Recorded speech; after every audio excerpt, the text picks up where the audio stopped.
along with it. Again, it's 3 steps forward, 2 steps back. But anybody out there that is interested in helping out with formulating a crowdfunding effort, we're about at the point now where we think that big influx in cash, so I could hire people to do things instead of relying on their free time and good graces. If anybody out there has some experience doing Indiegogo or UFundMe projects, do contact us and let us know. And we want to get that ball rolling here this spring and really kick it up to the next level. Just think here, though, Dave has experience. Yeah. With crowdfunding, so he may give you some advice there. Yeah. Now, part of it is here that some of these crowdfunding methods require that you don't collect the money until the project is successful, whereas others, you can take money out as you need it. Right. It's that kind of thing. I think Kickstarter is one of the ones that it's got some tags attached and some conditional stuff. You have to raise, I think, the amount that you are going for in order to actually collect the money. Kickstarter especially. Yeah, I'm not sure about Indiegogo. I think it doesn't matter. And GoFundMe definitely doesn't matter. Yeah, that's why I use those two crowdfunding scenarios as an example. We have been contacted in the past. I need to go through my emails. I did have a guy last year that contacted me and said, look, when you're ready to pull the trigger on this, give him a holler. So I need to go ahead and dig up his information, because we've been relying on people's free time, and people have lives, they have families, they have jobs, and a chunk of change is going to move certain tasks and projects from the back burner to the front burner. So that's definitely what we're going to be doing. And also I want to work through the university there in Alamosa, Adams State University, to see if we can create a project in conjunction with the school and the astronomy department, let's say, or one of the social science departments. Unfortunately, Dr. Lynn Weldon, who was my longtime friend there, he passed away, and I would already be working with him if he was still around. But for you cat lovers out there, plug your ears. There's more than one way to skin a cat. So we're pretty excited. The weather's breaking up there in the valley, so we can really get going full speed with the project, and a nice influx of cash to get FLIR, to get our magnetometer, to get our gravitometer, to kick around ideas for radar. I think this is all, we're ready to start parallel tracks going. Now that we think we've turned the corner on the software issues, it's good to keep the other stovepipe elements of the project going. And to do that, we need some cash. Our off-the-shelf camera equipment, for instance, is so obsolete now that there's, we might as well just throw them on eBay and start looking at higher res cameras. We're also thinking about doing a self-contained LAN, so it's just a self-contained system that communicates with itself, and then use the master feed to go to the Paracast server, then have the switchable image up on the internet for public viewing. Now, let me just tell listeners before the eyes glaze over, a LAN is a local area network, okay? Right. Do you actually have a budget in mind right now? Well, yeah, we do. It depends. It's staged. The budget is dependent on what aspect of the project that we're talking about.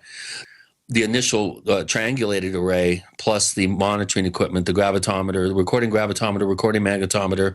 We're going to have an extremely low and very low frequency recording set up with some pretty sensitive PZM mics, which are plate mics that go onto a slab of a nice cube, 4x4x4 cube of concrete.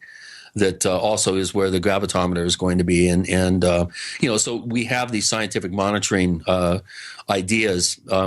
And then if we add, this motorized platform that pan and tilts, we could use that for like active radar, marine radar that's actually pointed up towards the sky instead of horizontal to the horizon, parallel to the horizon. And also, if we go FLIR, that doubles the price. So we're looking at initially $60,000. And then if we go FLIR, it's going to be around $100,000. So we need to get all this dialed in. We do have quite a well delineated out business plan that has all the gear requirements and approximate cost and everything costed out. One of our principals, Wayne, he used to procure sensitive classified materials for aerospace, and also was a contract officer and contract lawyer for the CIA. And so he has a lot of experience in this type of work. And I leave all that kind of costing out stuff and acquisitional stuff to Wayne. I'm the cheerleader. I try to keep everybody motivated and come up with the ideas for the actual experiments that we're going to be doing. And, we need FlightAware. We need Sat Tracker. There's a lot of things that are going into this, and it's not as cut and dried as just having some cameras up there for oh wow, gee whiz type optical footage. That's the least of our the footage that we need. Okay, tell us about our guest. Well, I met Chase a number of years ago. Very vivacious, just a bundle of energy, extremely knowledgeable. She has a background in. She's a private investigator.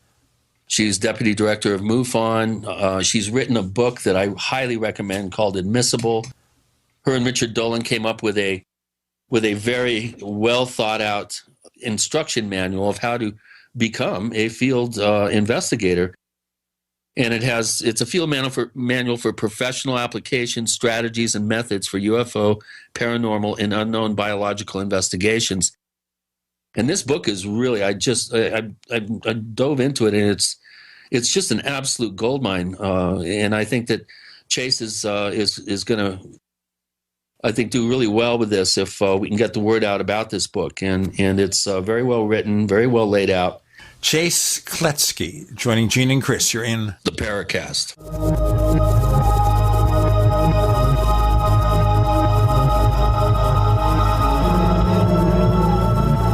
I know that a lot of our listeners are interested in UFOs, the issue of giant skeletons found in America, paranormal investigations, and what the top researchers think about such topics. One online magazine has been presenting such unusual information since 1985. It is Alternate Perceptions Magazine at apmagazine.info. Use their search function to find articles on just about every topic imaginable. That's apmagazine.info. Do you need a website? Well, you can get a great deal on hosting services with Namecheap's legendary coupon code. They're offering substantial hosting discounts on shared hosting, business hosting, VPS hosting, reseller hosting, and even dedicated servers. Namecheap is preferred by millions. It's backed by a money-back guarantee. Use the coupon code LEGENDARY to cash in on the special deal at Namecheap.com, Namecheap.com. Hi, Peter Vaccaro for ParanormalDate.com. Are you looking for love in all the wrong places? Now you have a chance to change that by signing up for free at ParanormalDate.com. This incredible dating site puts people of like minds together. People who are interested in the strange, the unusual, mysteries, ghosts, UFOs, and the afterlife, and so much more. ParanormalDate.com was developed for you, people seeking a viable alternative to the other dating services. You can join for free by going to ParanormalDate.com, and if you decide you like it and want to connect with people, use the code GEORGE for a substantial discount. Mark Rawlings, president of ParanormalDate.com, says so many people hunger to share their experiences about the paranormal, the unexplainable, or the afterlife, and so much more, and this is the source for them to meet and share that common interest. So sign up for free at ParanormalDate.com, ParanormalDate.com, and use the code GEORGE if you decide to connect with someone you like.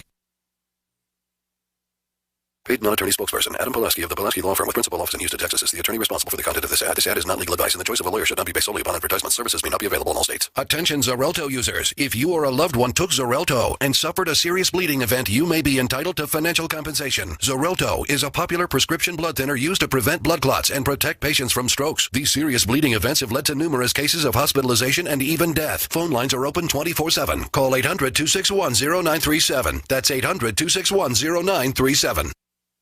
This is a healthcare alert from the Pain Relief Hotline. If you, a family member, or a loved one suffers from knee, back, shoulder, or ankle pain and have Medicare as your primary insurance, we've got great news. You don't have to suffer any longer. You can immediately qualify for a pain-relieving brace at little or no cost to you by calling our 24/7 Pain Relief Hotline at 866-389-0620. Delivery is free and all paperwork is handled for you. If you are on Medicare and have knee, back, shoulder, or ankle pain, don't wait.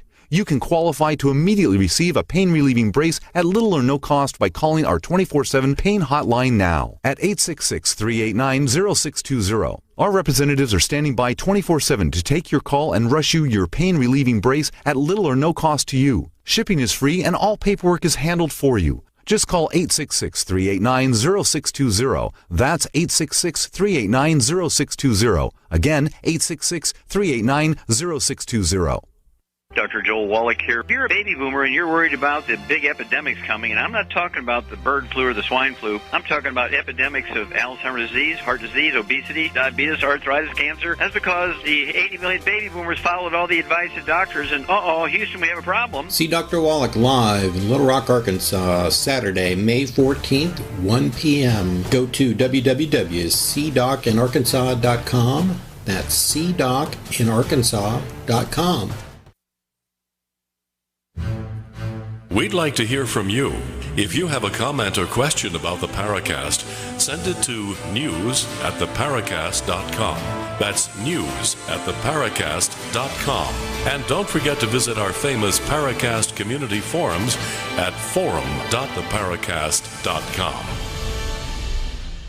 We welcome Chase Kloetzke to the Paracast this week. Please be calm and collected, Chase. Have you done a lot of radio before? Yes, a little bit.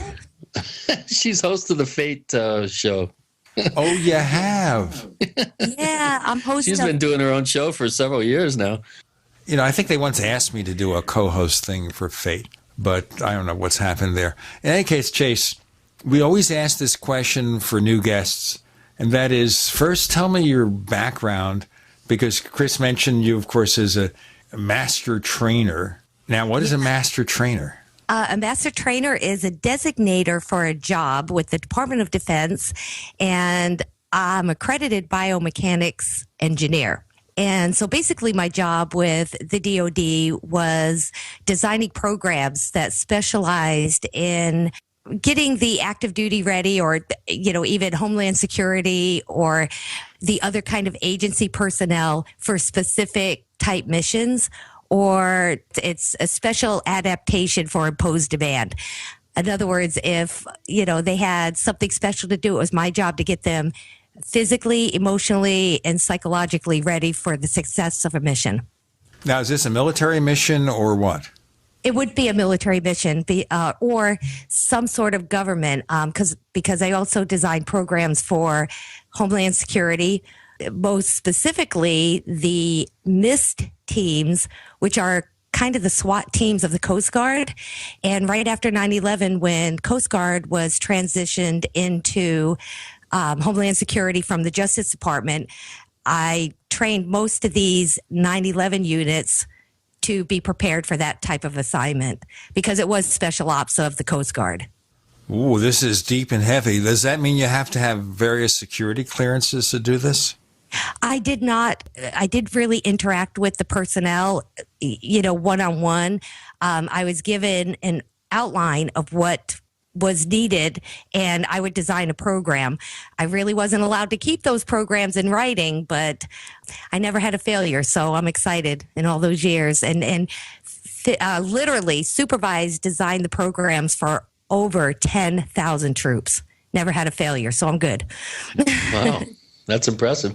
Moving to private investigator, where's the transition here? How does that happen? The private investigator is something I never worked as a trade or a job. I went to private investigator school as a way to hone in some skills for UFO investigations. I realized that I really like being out in the field, and I needed better interviewing skills and, you know, kind of those little tricks of the trade, and not going to a police academy or, you know, doing a full college course in criminal justice. I decided my easiest option was going to be private investigator school. And of course, I went ahead and qualified, took the test, and licensed through the state of Virginia. It's not even, it expired years ago, which was okay because I did it for the education more than anything. We realize a lot of people out there want to become UFO investigators. We'll get into more of this.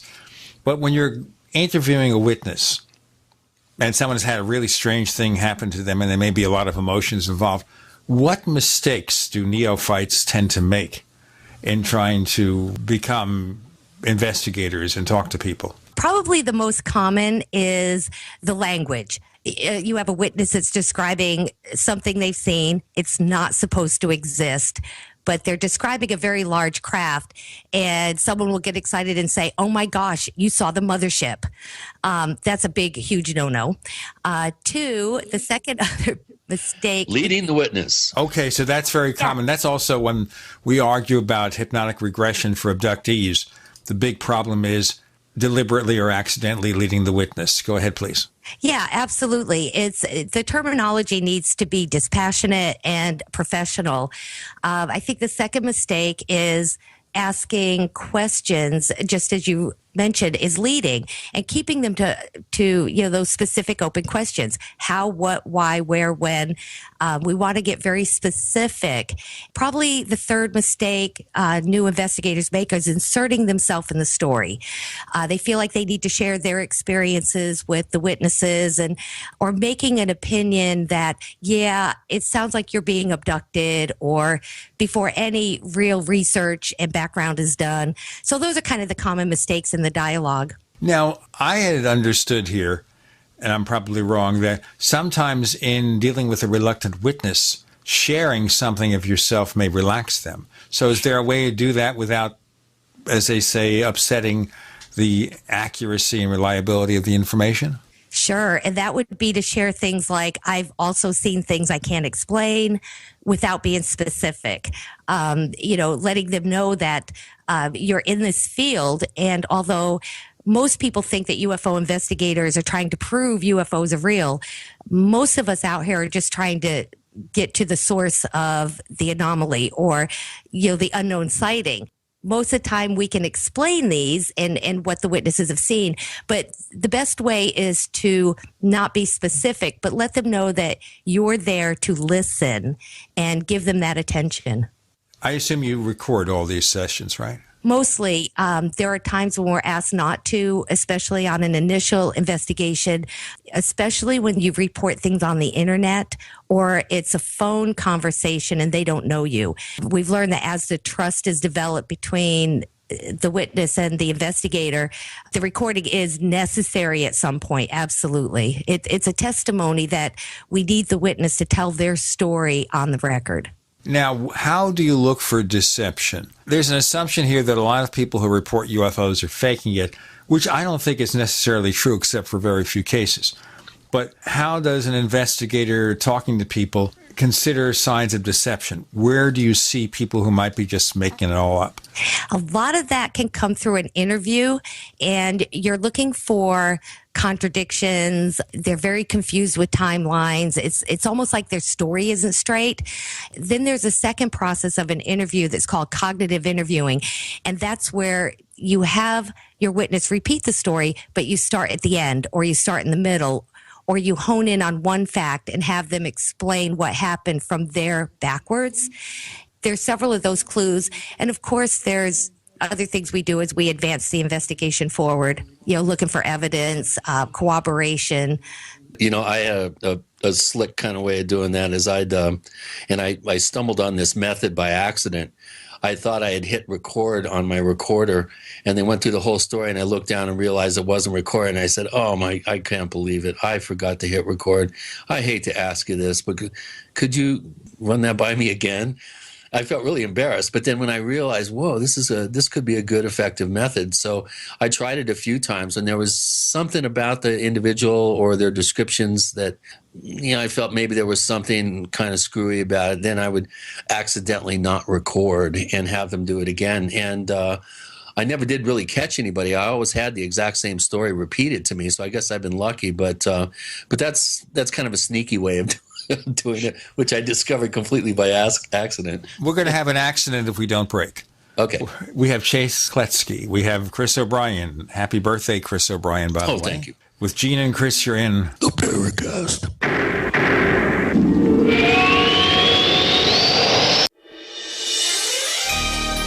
Thank you for listening to GCN.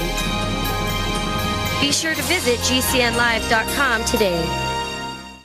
Don't know what's in your drinking water? Better get a ProPure. With the Pro 1 G2.0 all-in-one filter, remove over 200 contaminants, including fluoride and lead. Taste water the way nature meant it to be. Clean, crisp, and refreshing. See the complete line of ProPure water filtration products. There's a ProPure system for you. Visit your authorized ProPure dealer for details on our current free shipping special or ProPureUSA.com. That's ProPuruSA.com. Owe $10,000 or more to the IRS? Get on board with the Tax Admiral. Don't take on the IRS alone. I'll cut penalties and reduce your overall tax bill. Sometimes I can even get it zeroed out completely. We're an A-rated company helping people clean up their mess with the IRS. If you owe $10,000 or more, then call the Tax Admiral. Call 800-287-7180. Again, that's 800-287-7180. 800-287-7180. Hey guys, Pat Matthews here to tell you about the newest and best way to sell products online. It's buysellmakeoffer.com, an enormously revolutionary way to sell your stuff online. It's time to clean out the garage, your old golf clubs, sports equipment, tools, and yes, even your car. Forget about the way the other guys have taken more than their share from you when the sales were finalized. Look, it's happened to me over and over and over. Then I found buysellmakeoffer.com. They will never charge you item fees. Just go there right now to sign up and load all your stuff to our server to sell. This is not an auction site. Sell your car, sell your home. Realtor, sign up now. Just use our resources along with Skype and videos, then add your creativity to sell your items quickly and with no fees. Go right now to buysellmakeoffer.com and sign up. The excitement is building. I've signed up to sell my stuff with buysellmakeoffer.com. You should too. buysellmakeoffer.com. Serious investors and traders want to make 81% return in 60 seconds? Use the same secret algorithm professional hedge fund managers use to make billions of dollars of profits. Turn $250 into $4,903 in just 7 clicks of a mouse. Our tool is so simple that my 82-year-old grandmother can use it to make insane stock market profits. Go to BigBuckRiches.com. Watch the free video before the hedge funds make us take it down. Go to BigBuckRiches.com. From the Robert Allen System, current returns not indicative of future results. Hi, this is Dr. Joel Wallach, the Dead Doctors Don't Lie guy. Have you ever wondered why farmers can keep their livestock lean and healthy just by feeding them minerals in a nutrient-dense diet? Before market, they cut off their minerals, leaving them to crave high-calorie grains to fatten them up. So if weight control is this easy, why does the medical system prescribe invasive surgical gastric bypass for humans? The truth be told, according to research, you can avoid over 900 different diseases just by getting 90 essential nutrients daily. Check us out on the web at sonsoflibertyteam.com. and order your Healthy Start Pack and get your 90 for life. Or dial 855-301-TEAM. I said essential, not optional, and every day. Easy. 90 for life on the web at sonsoflibertyteam.com. Or call 855-301-TEAM. That's 855-301-TEAM. That's 855-301-TEAM. Check us out on the web at sonsoflibertyteam.com. At sonsoflibertyteam.com.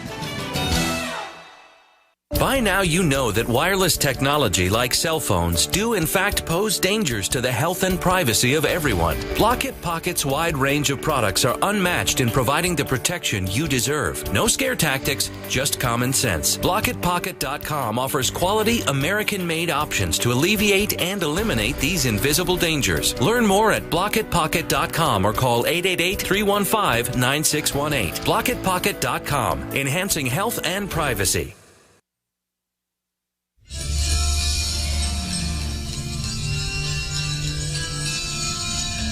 Hi, this is Bryce Abel. I'm the producer of Dark Skies, the co-author of AD After Disclosure, and you are listening to the Paracast, the gold standard of paranormal radio.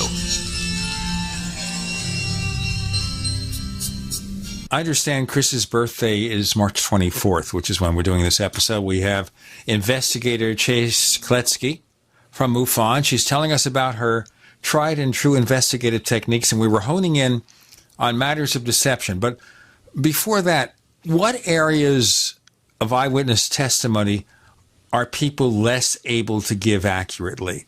I heard from one investigator, it's timelines. It's very difficult. Well, how long did you see this object or this phenomenon? Is that correct? Sometimes. My experience is that the hardest thing for witnesses to even agree on, if there are multiple witnesses at an event, and that is the size of an object or how high it was. I think that's very difficult for people to be exact. There's little triggers that we use or little tricks, hold your hand out. Would it be the size of a golf ball? And, things like this. But if there was one thing that was most difficult, it would be how high was it? What size exactly do you think it was? I found that duration and sequence, what happened first, what happened second, what happened third, tends to fluctuate. I always use that, holding an object at arm's length. And I said the full moon is the size of an aspirin held at arm's length. If an aspirin would cover the full moon, tell me how large the object is. And I tend to get pretty accurate descriptions from person to person in a multiple witness account. So I didn't find that to be as much of a problem as the actual sequence of events and duration. Well, the sequence of events, I have forms for that. So I can track their sequence of events. If you're talking about the interview process where, they can't remember, well, wait a minute, did that happen first? I really haven't found that much. And when I'm talking about, the size of an object or how high it is, even for someone like me, well, was it 12,000 feet in the air or was it 10,000 feet in the air? And that 2,000 feet is a big deal, or that 200 feet is a really big deal when you're trying to calculate, things from, low Earth orbit satellites to drones. I think for me, it was that. Yeah. Sometimes the fact of the distance of the object, the speed of the object, and the size can separate something conventional from unconventional. And one notorious example would be the Kenneth Arnold sighting on June 24th. 1947, it sort of started the UFO phenomenon for a lot of people. In people looking at the research later on, if you look at what Arnold said about the distance of the object and everything, it's unconventional. However, some suggest that maybe if you consider the possibility of error on Arnold's part, that may show that this may have been something conventional like a test aircraft, but it all depends on the distance and the speed. If it's going too fast, then it cannot possibly be conventional. Absolutely. And Kenneth Arnold, I believe, being a pilot would be considered a trained observer, especially in the air. So his testimony on the speed, the distance would be more likely to be accurate than mine sitting in a passenger seat in the aircraft. So that's why we like the pilots and trained observers as police officers, military personnel. They tend to be our kind of golden witnesses in ufology. And yet, as Chris will tell you, you just don't doubt, the 60-year-old lady in the a farm in Kentucky, because that wouldn't lie for anything. So, it really is up to the investigator to take responsibility when they accept a case to really work it. And that also includes credibility and honing in if we're having a problem, seeing that the size of an object or the distance or speed is something that's hard to calculate. We document that appropriately, that these are estimates, and why we believe that witness might have a hard time with that discernment. Does the factor of previous sightings impact how you judge a case? Yes, and it shouldn't, but it does. There's been times when, you take that UFO report and you're out talking to the witness and you're looking around and all you see are UFO books and, UFO DVDs and magazines, and, they've done so much research, and it will cause a bit of concern, although it doesn't necessarily negate the investigation or form an opinion at that moment, but it is something we consider. Yeah, it's almost like wishful thinking. One of the things that I found is there are people out there that just desperately want to have an interesting sighting or some sort of inexplicable experience, and they lust after that. So that tends to raise the possibility that someone may be reading more into a mundane event, let's say, than is warranted. So, yeah, I agree that can be a problem. I find that more in suburban and urban context. Out in the country, you don't have that as much. And most of my investigative work happened, out with farmers, ranchers, people like that. Yes. It's when you get into the towns that you get more of the quasi-hysterics who have Venus beaming them and communicating with them or something. I always wondered about someone beaming at me. That would be really crazy. When you do these interviews and when the people at MUFON do the interviews based on the training, do they also look into other possible strange encounters, not just UFOs? Maybe you saw a ghost, maybe you saw Bigfoot. Is that ever considered or looked into? That would depend on the individual investigator, but it is MUFON's policy to just investigate UFO reports. We don't like to mix our sciences, and I don't mean we as a MUFON, as communities. If you find yourself in a Bigfoot community, bringing up the possibility that a lot of these Bigfoot sightings are usually precursed with, strange lights in the sky. Could it possibly be UFO? And, the meltdowns, right? People don't like to mix their sciences. And for MUFON, the policy is more to stay within the scientific agenda of UFO investigations. However, over the decades, we're also fully aware that it's very common for people that have had an experience or allegedly have had experiences or contact that they're plagued with paranormal type activity that is not normally associated with UFOs. So, this is a learning process as we study this phenomena over the decades. But I agree. I don't think they're all related, meaning paranormal cryptids and UFOs. However, I believe the physics behind some of this phenomena is related. So that's, of course, just making an assumption at the beginning that they aren't related. Why do that? Well, I don't. There's no evidence that they're related. However, there's no evidence they're not related, is there? Yeah, I guess, I hadn't really thought about it that deeply, but you're absolutely right. I just, if people report certain incidences, we tend to focus on that. However, but it's a fine line between having blinders on and being open-minded and open to the possibility there may be some sort of connection. I had 7 Bigfoot sightings in 8 days, and they were preceded and I guess followed by a wave of UFO activity, and there was actual activity during that week period as well. So it was very difficult for me to keep these events in the same region, compartmentalized. To me, there was a connection, coincidentally or just incidentally. And also, I've noticed strange weather. I've noticed aberrant social behavior. I've noticed other things that tend to ebb and flow with outbreaks of inexplicable reports, shall we say. And so we have to be open-minded to that. But of course, you don't want to be mixing apples with oranges unless there's cause. Let's hold that response, Chase, to our next segment. Folks, please check out the Paracast Plus at plus.theparacast.com, plus.theparacast.com. We offer the After the Paracast podcast as part of that package exclusive to members of Paracast Plus. We've also begun to add complete show transcripts for several of our most popular episodes. We recently introduced a Paracast Plus video channel. We will have a special section for classic Paracast episodes at the Paracast Plus. Plus.theparacast.com. With Gene and Chris, you're in the Paracast.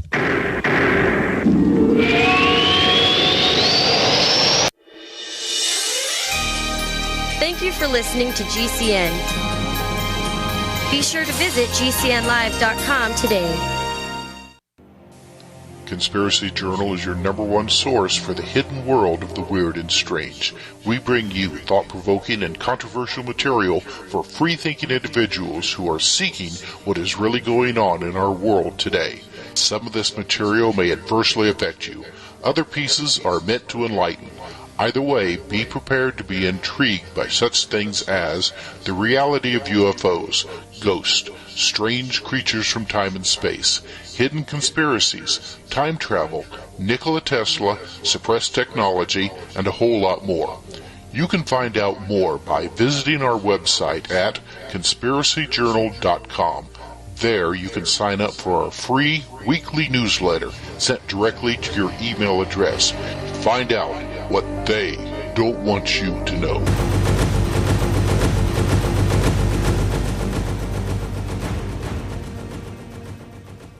This is Sharon Hunt.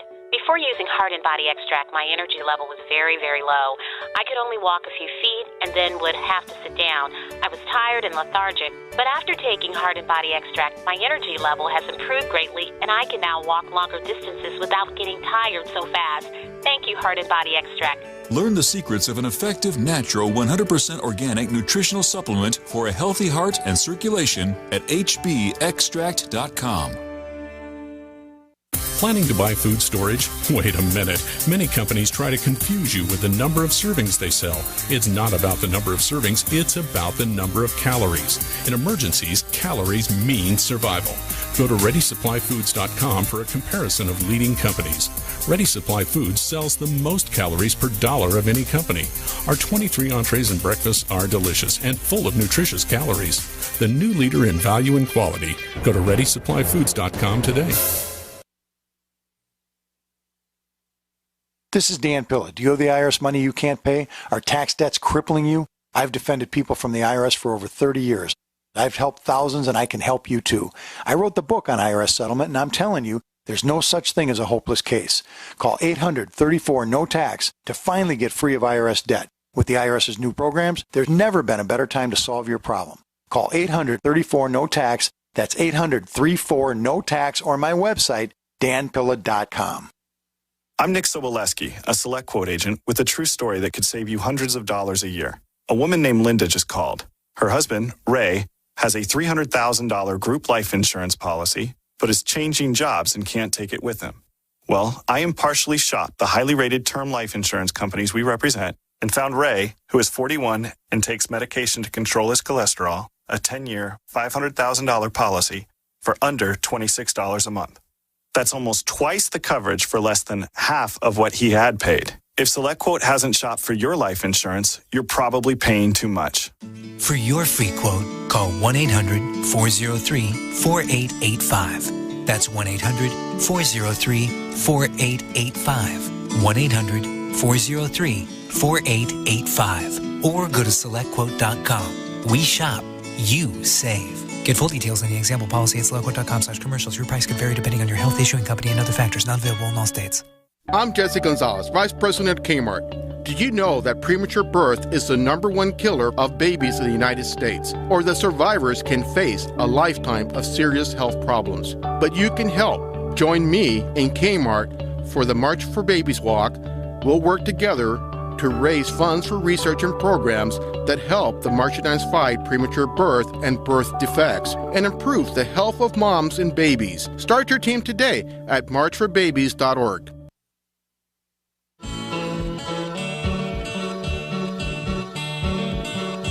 This is Micah Hanks of the Gray Alien Report, and you're listening to the Paracast, the gold standard of paranormal radio.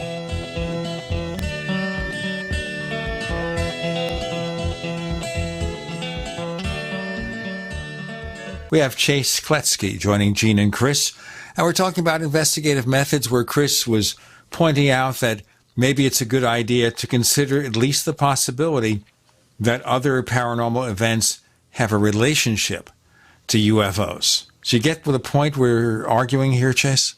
No, not at all, because I agree with Chris. Absolutely. The only thing is I would take the UFO type sightings that he referred to in the scenario before we went to break, unless you could directly connect that with the Bigfoot sightings. In other words, you see a Bigfoot come out of that a craft, then we have a direct correlation. Until then, until we have proof that they're related. Although I agree, all these things must be documented and considered, but I would probably investigate the UFO incident separately from the Bigfoot. And if there was reason to believe that there was a direct connection, then I would take that further. So he's right, but we see this a lot with the different fields. And in my book, I also talk that, having that open mind, because I've it's a fine line. It is. And I've actually been to UFO cases where what was described to me clearly fit more of a paranormal situation. And we've gone forward with that avenue, and things worked out great. So you do, it's the responsibility you take as an investigator, basically how far you want to go and study. And because a lot of this is study and research. Yeah. We do have we didn't have much time to put up a thread at Question Bank on the Paracast forum at forum.theparacast.com. This is where our listeners and forum members can ask questions of our guests. And Honeypot here has an interesting question that relates to, as he puts it, or she puts it, I think. You've always said your now famous giant triangle sighting in Tennessee was too good to be true. Why don't you, first of all, give us, we'll take this particular personal case and then start picking it apart a little bit here. And he has a whole list of questions. They're very interested in finding out more about this particular event. So you had a really riveting triangle sighting, it sounds like. I did. It was 2010 in a very, very rural area of Tennessee. And what Honeypot was referring to was this night was crazy. I went to a witness house with another investigator, and the thing that I kind of fall into every once in a while is you never expect to become a witness. We usually are investigating these things after the fact. So, going out to the witness's house, although he was quite excited that evening that he was already seeing things that always led into bigger events and bigger sightings for the evening, which is why we jumped in our car and went out to his house. What happened that evening was we had a witness that originally reported orange orbs. And as, of course, interviewing the witness and talking to him further, more and more information would come out that, they were chasing these down these dirt roads and these country roads, which I thought was fascinating because how many times do you hear that these balls of light or these orange orbs are, maneuvering in a way that you can actually chase them down a road and follow them? So there was a lot of interesting aspects. But there was a time in the interview where he mentioned the big triangles, and I had an appointment to go out and see him a couple days from when I got this phone call. So we had an appointment on like a Saturday or Sunday, and I got a call on a Thursday, and he said, you need to come out now because things are already happening, and this is always what leads into the bigger things. So I did. I jumped in the car, ran up to Memphis, got another investigator, and, we hightailed it to his house. When we got there, we pulled up in his driveway, and he was very, very excited to see us. And immediately as we got out of the car, just walked us to the end of his driveway and pointed out over his backyard up in the sky. And he was telling us to, look up there. Do you see this? And he's pointing things out. And at first it was a little difficult. But then I'm making it out and I'm thinking, oh my gosh, there's like these little lights and, they're popping in and they're kind of grouping and maneuvering together. It's something that I'd never really seen before. So I was excited. And it's almost like they were performing. Like a military, like the Blue Angels or something, practicing, where they're all in formation, then they break off and then they come back and retry that same drill. Well, then he goes, oh, there's another bunch.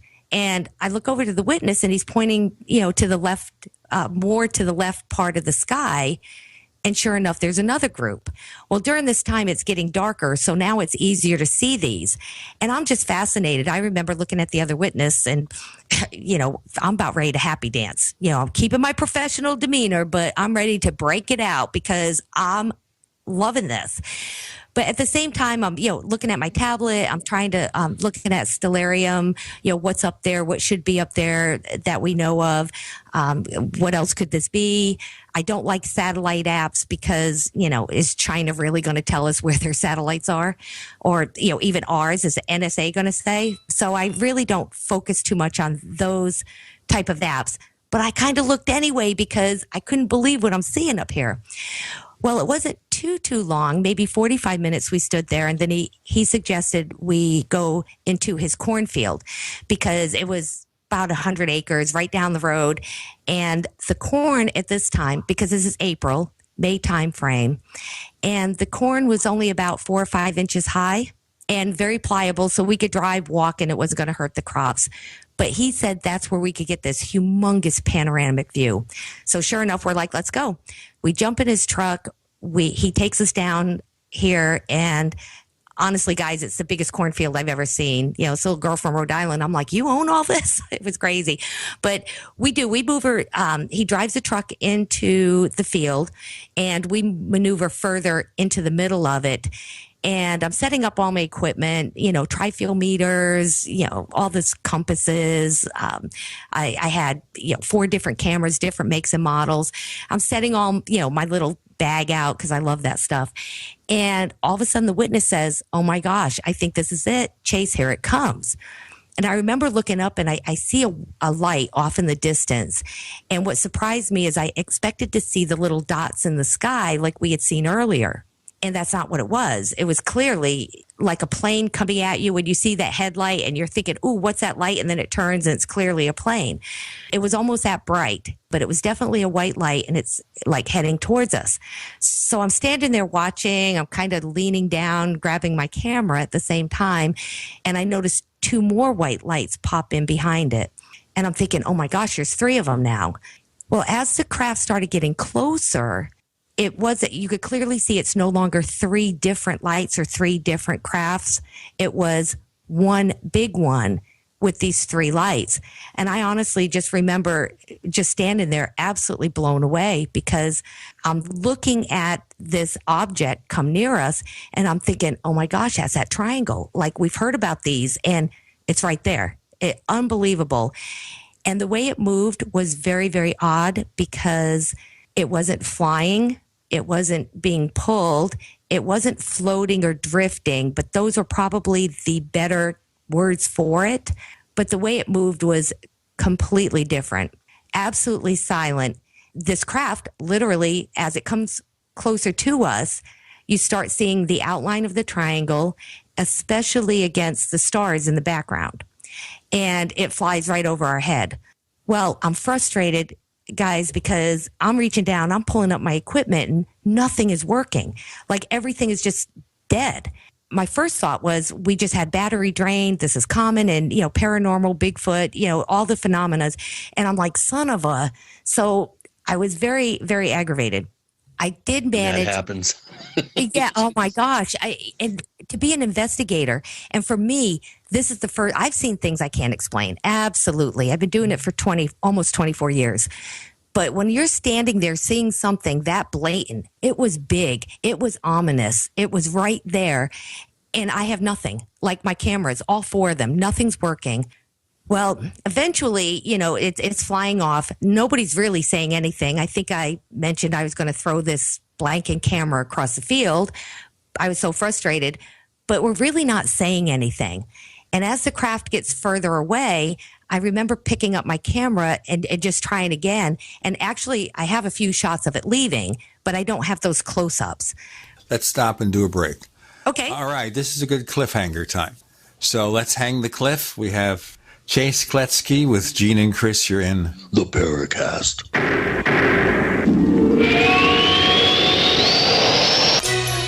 Thank you for listening to GCN. Visit GCNlive.com today. Attack of the Rockoids has been well received by critics and readers alike. It's a thrill-a-minute story you'll never forget. A former U.S. military intelligence officer is haunted by intense dreams about a beautiful woman pleading for his help after a terrible battle in outer space. But the dreams turn out to be true and thrust him into a telepathic love affair with a woman whose faraway planet is intent on destroying the Earth. And now the gripping tale continues in The Coming of the Protectors. It's the 2nd book of the Rockoids trilogy, a galaxy-spanning adventure that pits our hapless heroes against powerful, fanatical enemies that threaten the lives of freedom-loving beings everywhere. Attack of the Rockoids, and The Coming of the Protectors. Classic science fiction at its best, available now. For more details, visit rockoids.com. That's ROCKOIDS.com. Are you worried about your mom or dad living alone in their house? Hi, I'm Joan London. Listen, I know how difficult it is to find senior care for someone you love. That's why I recommend a free service called A Place for Mom. They are the nation's largest senior living referral service. Call A Place for Mom today. To receive free information on senior living communities in your area, call A Place for Mom at 1-800-704-6182. A Place for Mom offers free one-on-one advice from local advisors and a personalized list of senior living communities you can visit. If you have questions about senior care for your mom or dad, there's a place for answers, A Place for Mom. Call A Place for Mom in the next 10 minutes to get your free ebook on financing senior care as well as free information on senior living communities in your area. Call 1-800-704-6182. That's 1-800-704-6182.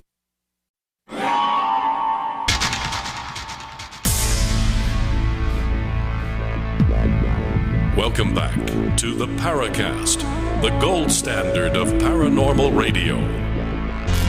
And now, here's Gene Steinberg.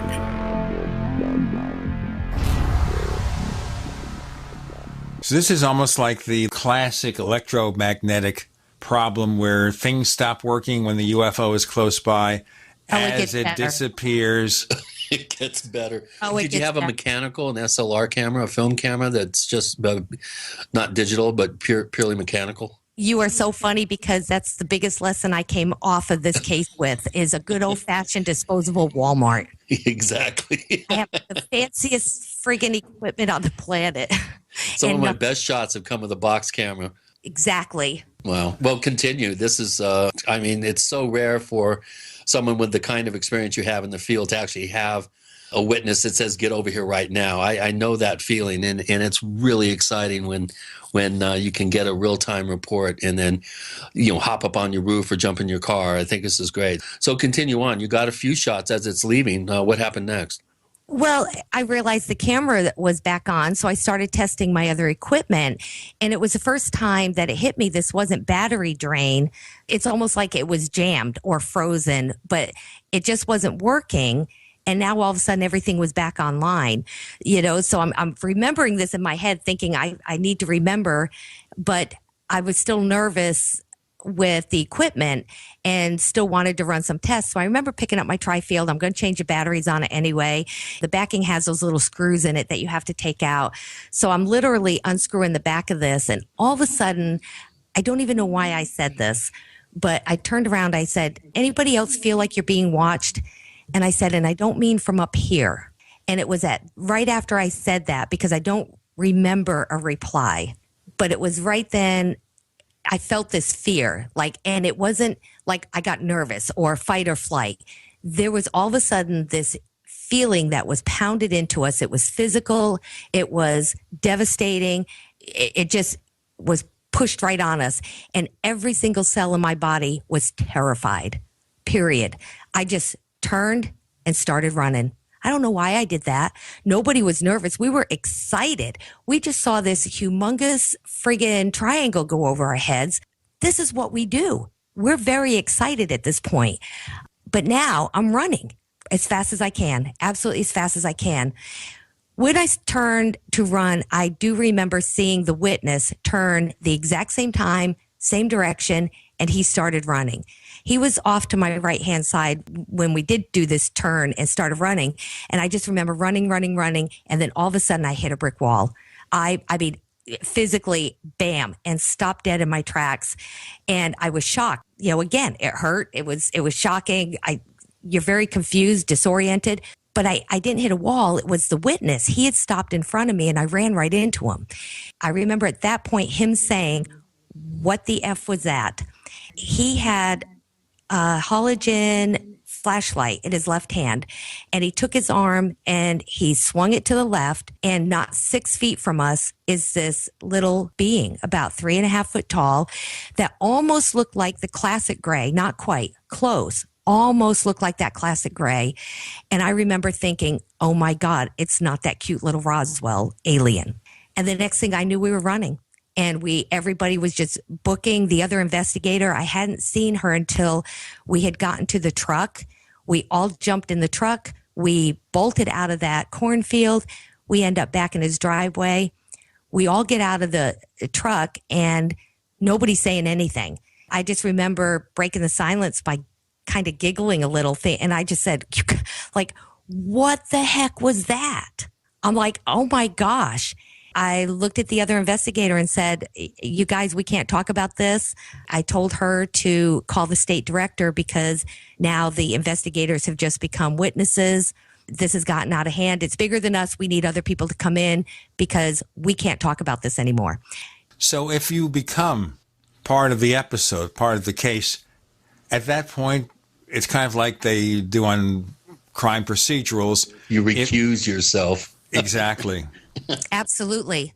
I continued to investigate, but not until we had other people on. The Tennessee State Director was on this, but Max Mitchell also came down immediately. Like Eddie Middleton, the Tennessee State Director, was there immediately. He was there the very next day.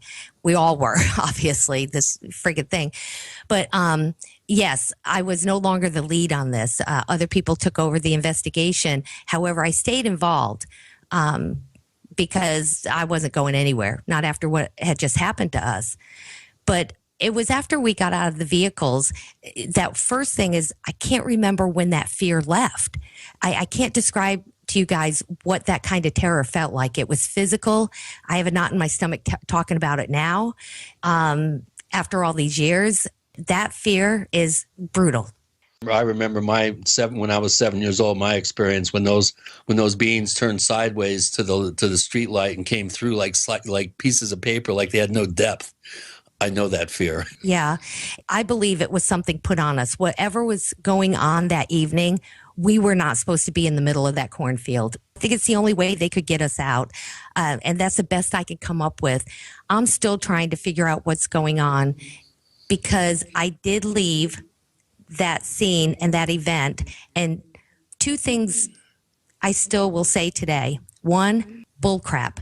Nobody gets everything in one night. The most perfect triangle and a little being, there was something in my gut telling me something was off that night. That I can't shake. I have that feeling from my gut. However, nothing came from that. But we were back in the cornfield. I can't remember when the fear left. And then, of course, my next question was, why the heck did we run? It didn't even make sense, guys, because this witness in this very vast area of, nothing but farmland and pastures and the closest neighbors 8 miles down the road type of, situation they lived. When we first got there into the cornfield, we get out of the truck, kind of, pulling the back down so I can set up my equipment. And he pulls out this huge shotgun. And I kind of looked at him like, oh. And I remember him saying, no, Chase, no. I'm not a serial killer or anything. He said, we have a problem with coyotes out here. And, this is for the protection. He reached over the tailgate and put the gun further back, but within reach. This isn't a guy who's used to running.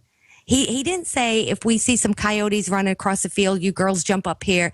He brought a gun because this is the mentality. You don't dial 911 in this area. You take care of it. And then if you need the police to come, that's when you dial it. For all of us to run out of that cornfield, I still don't understand it. I'm not a runner. I'm tenacious. I love to kick doors down. So, there's not a lot of intimidation that would be described in my character. So too bad you didn't have a stinger. Right? Well, this leads me to some questions from Honeypot. He's saying, well, why not just accept or suggest that this is being done by some humans that have the ability to project this technology at night? You know that the military and other developers of this technology have powerful psychological weapons, psychotronic type weapons for use at nighttime. That you would be a perfect target to spread the word about UFOs. And he's suggesting, or she's suggesting, that someone targeted you to demonstrate this technology. You're a perfect target and set up with everything on cue. So do you think that this could have been some sort of weird psyops type projected image, let's say, of the being, or that these that could have been a lighter than air, let's say, ship? I'm just asking their questions. I would have my answers, but 100% that not only is that considered, but that's considered one of the most viable explanations to that evening. The problem is we can't prove it. And the other problem is I don't believe this was more of a hoax situation, because within a half hour, we were right back in that field. Because now I'm thinking, one, something I didn't mention in the story, but the cousins, while we were in the field in the middle, the cousins that he described that would, be with him chasing down some of these objects, came down to the cornfield. I'm sure they knew we were coming and just watching what we were doing. They were off to the side. We didn't speak to them or anything. And I kind of wondered, wow, their timing was perfect. I wonder if they had set up, a little fake alien in the cornfield, and then we see it. There was a part of me, we went through everything. We have Chase Kloetzke with Gene and Chris. You're in the Paracast.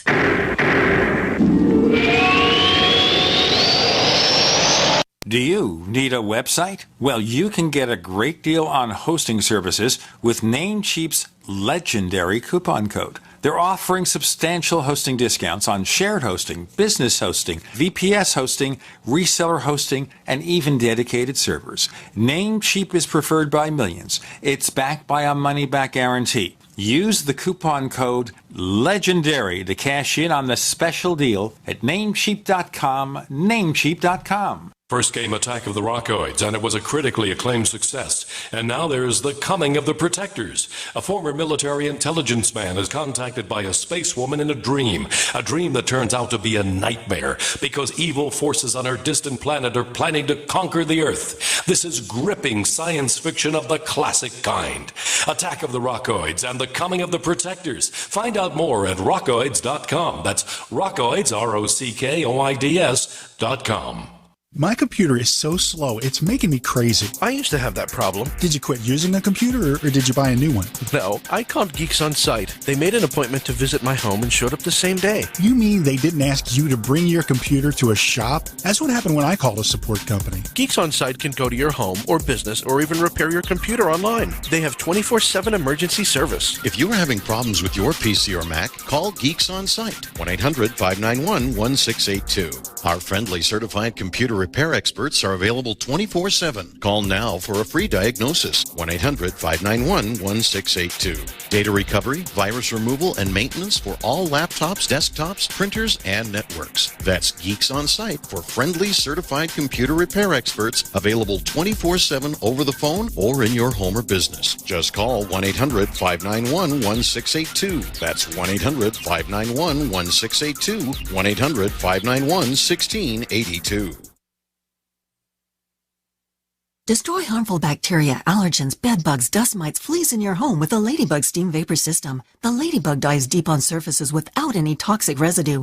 Traditional control agents contain toxic chemicals which do more harm than good. Sanitize and disinfect using just water. Quick, fast, and surprisingly easy. Find out more now by calling 800-997-6584. Ask for Randy. That's 800-997-6584. Or go to advap.com/GCN. That's advap.com/GCN. Is negative content or comments on the web affecting your personal or professional reputation? Unfavorable comments, embarrassing pictures, videos, legal documents, and negative articles can ruin your personal life, your career, or your business. It happens a lot, and it's just not fair. But what can you do? ReputationDefender.com can help protect your good name. Get a free consultation now. Call 800-831-0771. That's 800-831-0771. Call right now for a free expert expert reputation analysis. It's easy to squash the unfair attacks with our patented system, and the analysis is absolutely free. Make the best things about you jump out in searches. Protect your personal and professional reputation, your business, and your income. Get your free reputation analysis from ReputationDefender.com right now. Call 800-831-0771. 800-831-0771. That's 800-831-0771. Or visit ReputationDefender.com today. So you've got to take a state construction license exam or certification. Can't decide on what books or what chapters to study? Discover right now how you can eliminate unnecessary books and wasted study time. At ContractorExam.com, our study materials zero in on state-required test topics in an effective multiple-choice format. So whether you're a plumber, electrician, general contractor, or other construction-related trade, ContractorExam.com will help get you prepared. Visit us at www.contractorexam.com today. We'd like to hear from you. If you have a comment or question about the Paracast, send it to news@theparacast.com. That's news@theparacast.com. And don't forget to visit our famous Paracast community forums at forum.theparacast.com. Chase, you do that justice. Thank you. There was the consideration here whether this was all staged for you. Now, you mentioned earlier that as it was leaving, you did get some pictures when the camera started working. Yes. What did they show, those pictures? They basically just showed a couple lights in the sky. The best we could do with the photo and the analysis was they weren't photoshopped, they weren't tampered with, and just like every other friggin' light in the sky, we have lights in the sky. Now, if this is a PSYOPs thing, how do they get your cameras to stop working? And this is why we can't prove it. There's other things about that evening that only came out later in investigation, through interviews separately. But once we had all that done together, I didn't even know the other witness that was with us. I'm sorry, the other investigator. And the reason I don't mention her name is she's completely left ufology. A couple weeks after this event, she got in her car and left. She left her family, her home, her everything, and nobody knew where she was for a long, long time. Wow. Now, when you found her, because you said nobody knew for a long time, did she say anything? Did she give any reason why she did this? Well, no, because I wasn't part of that. I wasn't real close to her. However, I will tell you that many people came out and investigated this case after. Many people had their hands in trying to find out what happened. We were all together one time, thank friggin' goodness. There was a little Tennessee UFO conference. Travis Walton was there speaking, and we told the story for the first time, and everybody was in the same room. The other investigator was there, Eddie Middleton, Max Mitchell, everybody that was involved in that investigation was in the room. As we told the story, one of the questions we got was there any discrepancies at all between what anybody had to say for that evening? In front of the entire conference, the only thing that came up was we were all over the place when we tried to describe how high the triangle was. Not one of us was even close to the other. That was the only discrepancy in the evening. But I didn't realize that the other investigator, from where she was standing in the field, never saw the being. She never saw it for whatever reason. I don't know if it was a flashlight. She was further, I know. She was standing further away from us. So it could have been where she was running or she was already placed past it. But for whatever reason, we knew pretty early on that she had not seen that being. At the end of everything, it was just the witness and myself that saw the being. But she corroborated everything else of the evening. She just didn't see that. So this was right after the great flood that, flooded Memphis to Nashville. And the waters had receded enough, but everything was still wet and murky and muddy. I could retrace every step we made. I could tell where, we all turned. I could even find exactly where I ran into that other witness. What I couldn't find were any footprints, leading, say a fake prop of an alien in the middle of the field, nor could I find any evidence of a being walking up. This case was thoroughly investigated. We went after it forensically, scientifically, but Honeypot's right. right now there's basically in my personal opinion, in my mind as a witness, not an investigator, there's only two things that could have happened. Either we were absolutely subject to that type of technology that I also know exists, which makes sense to me, by the way, or this really did happen. Because what we saw, that triangle, I don't know how they worked this. I would lay my life on the line that not only was that real, but that being was biological and standing right there. It was physical.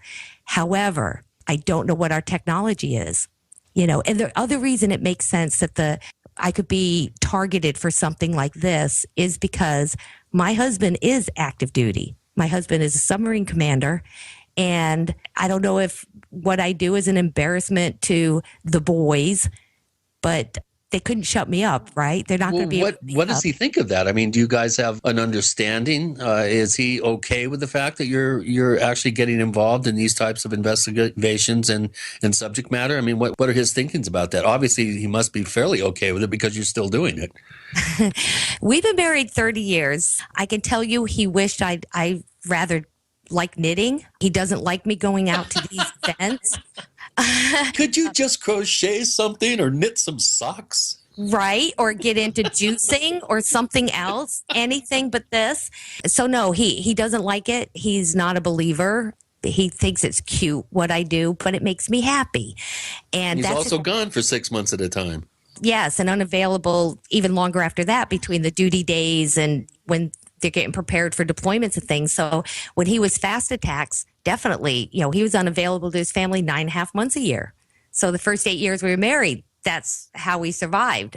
And I do think that's part of it. That's such a good thing to bring up, guys, is I think he realizes that, I stood by really tough times. And, when he was absent a lot, I sucked it up because I loved him. You suck it up and you keep the home going and you keep the family strong and all about dad. And, I raised 2 boys. We raised 2 boys and they absolutely worship their father. I think boys need a dad and need a hero. So, but I think all of that plays in. He's kind of a golden boy. If the Navy couldn't shut me up, and my husband, to his credit, has never once told me to shut up or quit. You have 2 boys. How old are they? And do they have any interest at all in this stuff? My oldest son is 35 and my youngest son is 27. I think so. That's impossible. You look like a kid. How could you have such old kids? You must have started pretty young there, girl. It was. I was 4. And but yeah, they're older children. They do not, they're both active duty as well. Oh, so wow. My youngest You're in a military family then, yeah.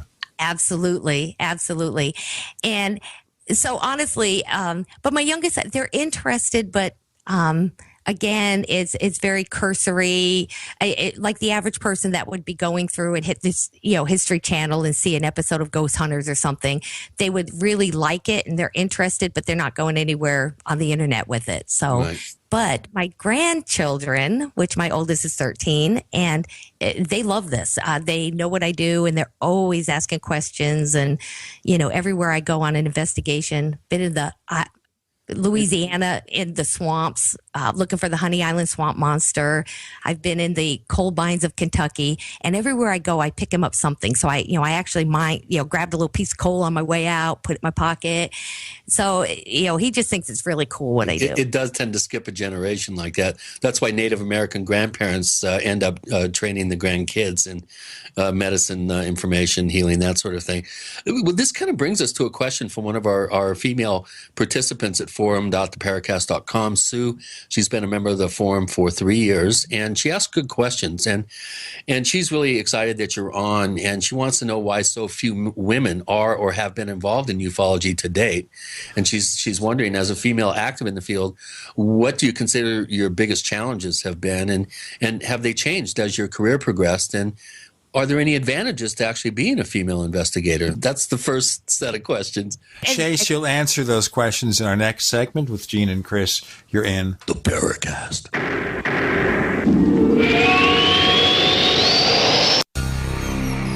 Thank you for listening to GCN.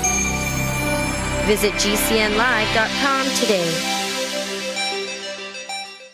Are your Google search results killing you? Unflattering content in blogs, news articles, online reviews, social media, or other sources can jeopardize your reputation, your business, and your livelihood. Let Reputation.com help. Our patented technology will make the truth about you more visible while pushing down unwanted negative content. Improve your Google search results. Call Reputation.com at 1-800-831-0771 for a free consultation. That's 800-831-0771. My dad was 59 when he collapsed from a heart attack late last year. Just this past August was when we spread his ashes on the St. Croix River. I loved my dad, but boy was he stubborn. He hadn't been to the doctor in over 25 years. His excuse? He simply couldn't afford it. He wasn't a rich man by any means. At less than $107 per month, LibertyOnCall.org would have been the perfect alternative for my father. Don't wait. Go to LibertyOnCall.org right now, for not just your sake, but for the sake of your loved ones. Again, that's LibertyOnCall.org.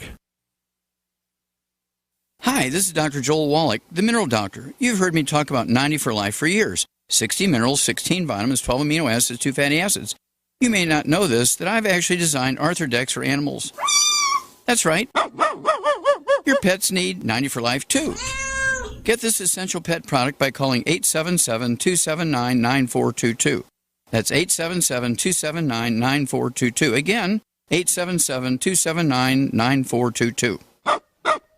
You haven't experienced yogurt until you've tried a Mossy, embodying health and flavor in a true whole milk, green-fed dairy beverage. Every sip pays homage to our old world cows and the ancient culturing methods their milk benefits from. With over 30 probiotics, a Mossy's undeniably nutritious, refined, cultured sensation bolsters your health and awakens your passion for dairy. A Mossy's so good, and you need to try it. Contact your Youngevity distributor or call 877-878-4203 or go to gcnteam.com.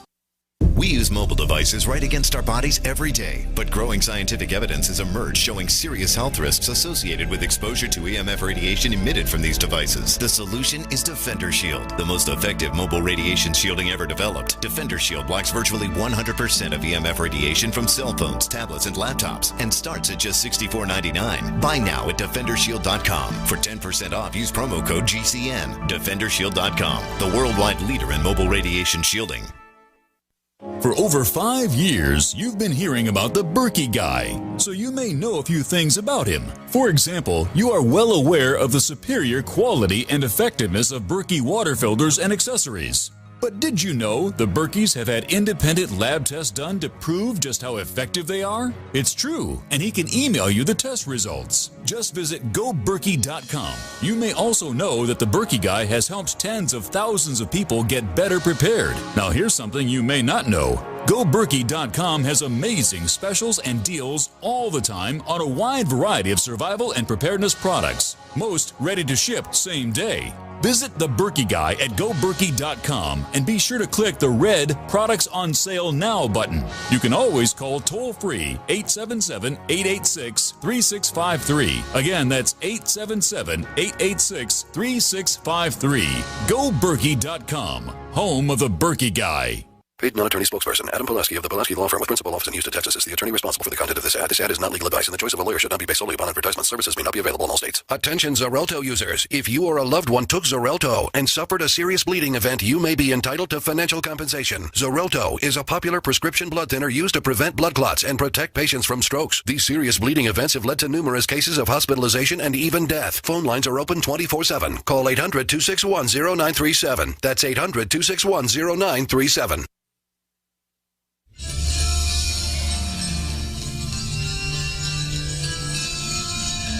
Hi, this is Bryce Abel. I'm the producer of Dark Skies, the co-author of AD After Disclosure, and you are listening to the Paracast, the gold standard of paranormal radio.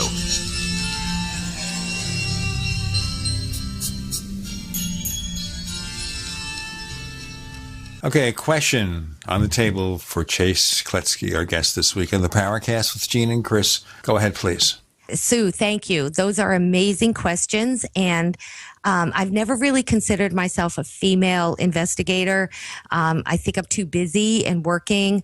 But she's absolutely right. It does come up every once in a while. And the UFO field can be at times kind of a little good old boys club. That's difficult. It's difficult sometimes.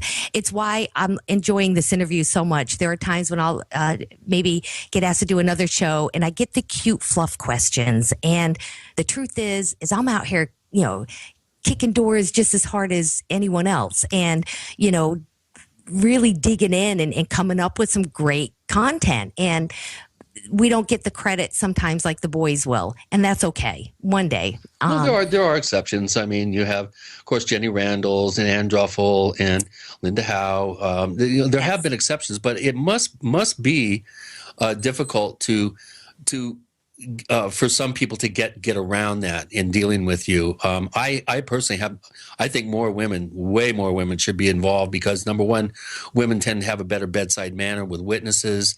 I think they have an intuitive sense that some guys sort of sublimate or don't pay attention to. I mean, there's a lot of advantages, at least in my perceptions, of having women out in the field.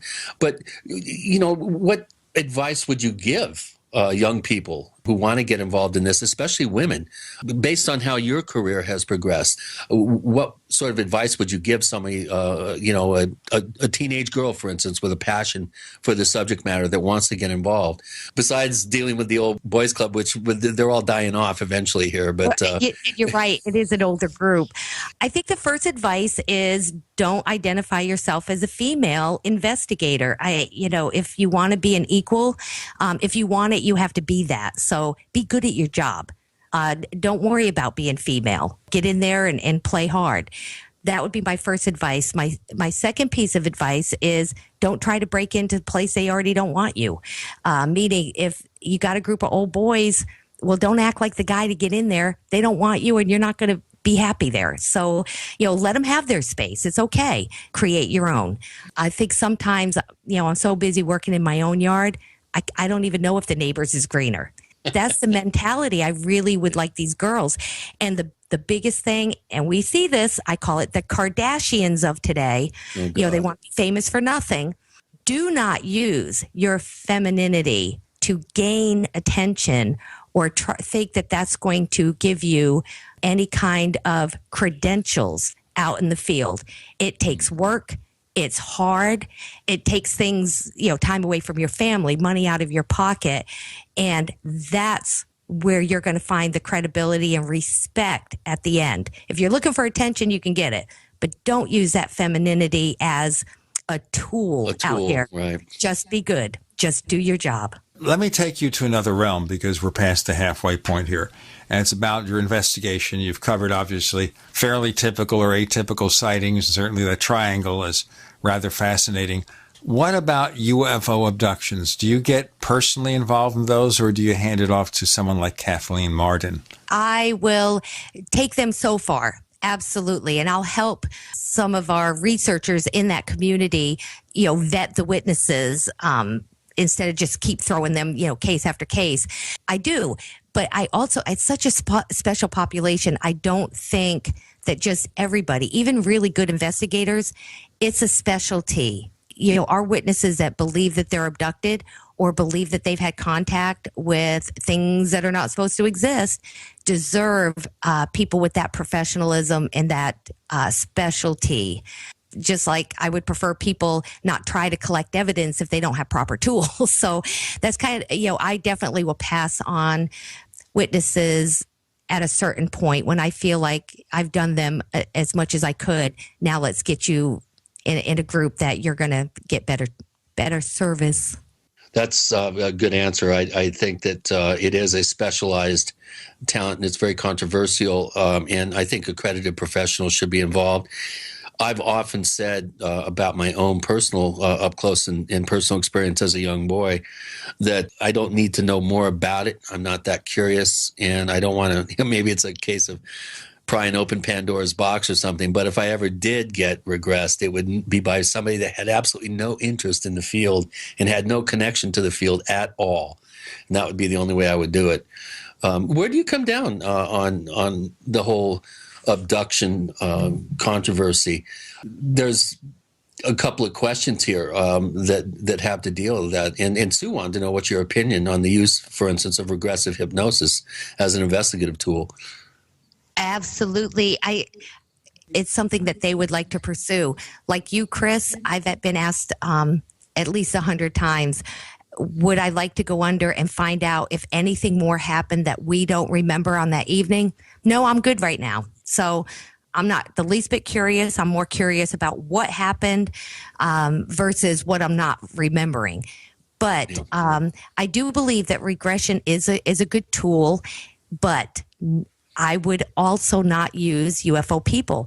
I don't use UFO people for my evidence, my labs, my analysis, even my photos. I just don't, because I think it's like the prosecution trying to be a burden of proof with only their witnesses. It's not going to happen, guys. Right. And if we're going to invest all this time and money into working cases, especially when you have people that are absolutely experiencing something big, we have to do it right. It has to be done right, and it has to be done scientifically, professionally, with accredited people. No, I absolutely agree. Which kind of leads me to a question by Eric the Red. He doesn't post many questions, but when he does, they're good ones. And he's wondering, do you think it's at all likely that abductions are real? And if so, what do you think the best arguments are for thinking so? Where's the physical evidence that we all lust after that would be slam dunk to indicate that high strange events have happened, other than people waking up with their, underwear on, their bedclothes on inside out and backwards, that sort of thing? Where's the physical evidence? Where's the some sort of anything that we can sink our teeth into to determine once and for all that this is a real phenomenon and not completely psychological or somehow, I don't know, psychosocial in nature? That is a great question. I consider this a lot because when it comes to physical testable evidence, there's not a lot out there. We hear about the implants, scoop marks, there's physical traces, physical effects, but I know what he's talking about. Where's the absolute evidence? And if we're dealing with a technology, when you're listening to the abductees, and we now have decades of witnesses, that's got to mean something when you have so many people. And again, don't think of these guys all as, crazy love and lighters. That's not the reality of who claims that these experiences have happened to them. It's a vast population. It's a worldwide population. But think of what they're saying. I saw these beings come through my wall. I was taken up and I went through my ceiling. If these are true, it's a physics we haven't unlocked yet. It's tomorrow's physics. And I believe that's where the evidence is going to be.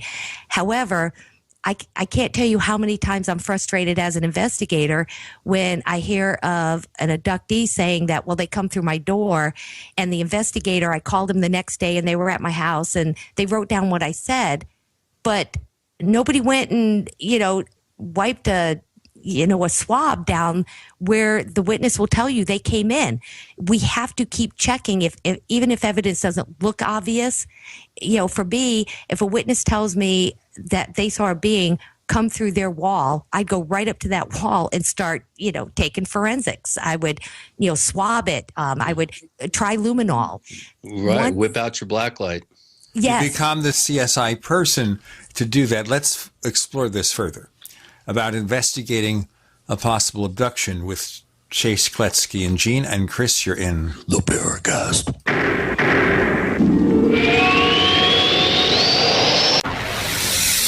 You are listening to GCN. Visit GCNlive.com today. Graphic Converter is the image manipulation tool for the rest of us. It does not use any database. You get full control of all your files. Want to view the images of a folder? Drag it into Graphic Converter and a powerful browser opens up to show your image files. You could use it for slideshows. You could use it to import images from digital cameras or from scanners. Need to do some image editing? You can do that too in Graphic Converter. Also print catalogs. Convert from so many formats, I can't even list them. Download now to see if Graphic Converter is good for you, like 1.5 million other users. Guess what? You could save money when you buy Graphic Converter. Use the coupon code Night Owl. Use the coupon code Night Owl to get a special price for Graphic Converter. Go to lemkesoft.com. That's Lemke soft.com. Lemkesoft.com. Lemkesoft.com. Destroy harmful bacteria, allergens, bed bugs, dust mites, fleas in your home with the Ladybug Steam Vapor System. The Ladybug dives deep on surfaces without any toxic residue. Traditional control agents contain toxic chemicals which do more harm than good. Sanitize and disinfect using just water. Quick, fast, and surprisingly easy. Find out more now by calling 800-997-6584. Ask for Randy. That's 800-997-6584. Or go to advap.com/GCN. That's advap.com/GCN. Owe $10,000 or more to the IRS? Get on board with the Tax Admiral. Don't take on the IRS alone. I'll cut penalties and reduce your overall tax bill. Sometimes I can even get it zeroed out completely. We're an A-rated company helping people clean up their mess with the IRS. If you owe $10,000 or more, then call the Tax Admiral. Call 800-287-7180. Again, that's 800-287-7180. 800-287-7180.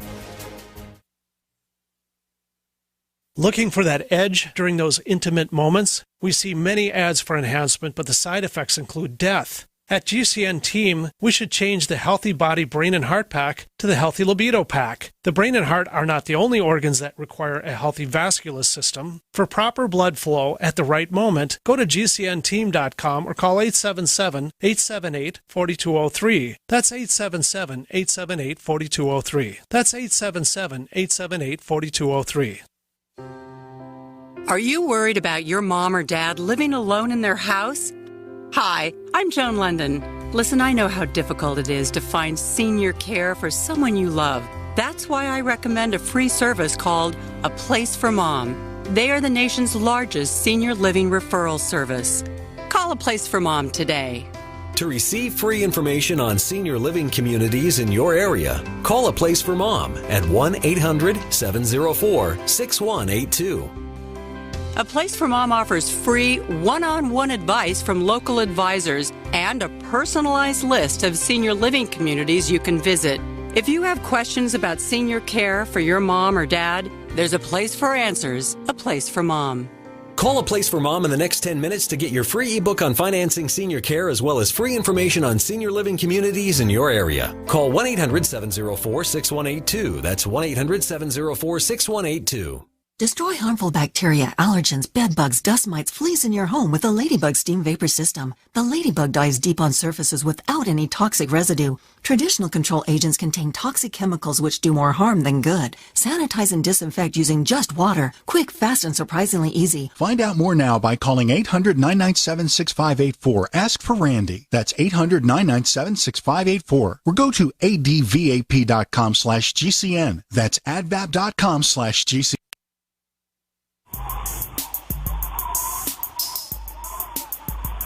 Hey, this is Marie D. Jones, the author of This Book is from the Future, and you are listening to the Paracast, the gold standard of paranormal radio.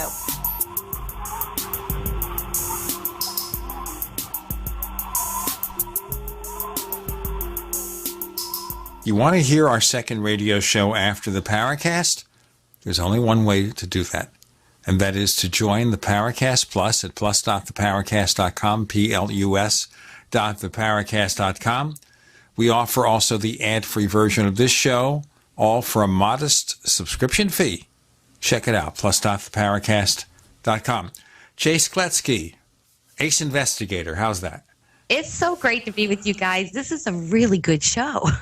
Well, thank you. That's the way, of course, you win brownie points here.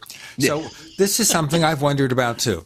We have all these reports of UFO abductions, and this concerned me, for example, just a couple of weeks back, we had Phyllis Sputtinger on the show, and she mentioned analyzing Betty Hill's dress, the one she wore during that abduction in 1961, but there was no alien DNA on it. But they had powder, the pink powder. Okay. Did she talk about that? She covered a lot of what she did, yes. Okay, good. Okay, so here is the question I have. If all these things are happening, how many people out there are doing what you're suggesting, which is to try to take these tests, look for trace evidence? Unfortunately, not many. And that is, it isn't a concern, but it is a problem. I believe, as an investigator, we have to take personal responsibility. MUFON's not going to give you that equipment, but every chance you can, if you can buy one more piece. And I believe that if we need to scientifically prove things, or if we're looking for admissibility and to meet a burden of proof and do right by our witnesses when, our phone's ringing and we promise them we'll investigate, we have to hone in on these skills. You can't show up to an investigation empty-handed. People expect you to do your job. For anybody listening out there, if you have an investigator that's, just listened to what you had to say, wrote some notes and left, dude, call someone else. Now, that's an interesting point here. This is all predicated on the assumption that a UFO abduction is an external physical event. It's not happening internally. It's not someone interacting with something. Right. To me, I wouldn't even touch a case. Like, I would not accept a case if I thought this was something internal. I don't have the skills or the background to do right by this witness. I would definitely, send them somewhere else or recommend people that they can talk to. However, I do believe abductions happen because of the witnesses, and, there are things left behind. I'm not saying there's no physical evidence. We haven't discovered it yet. We have things of medical reports of, women's uteruses being altered when, not all, a whole bunch, but, when 3 weeks earlier, they were pregnant, and that was documented. And now there's absolutely nothing left. Although there's some syndromes like that, case after case after case that they're rare.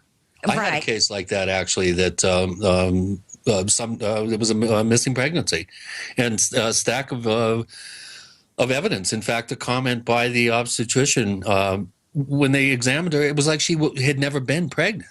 Exactly. Now, when you start seeing this being part of this abduction over decades, women that aren't into the UFO phenomena, women of all different ages and backgrounds all over the world.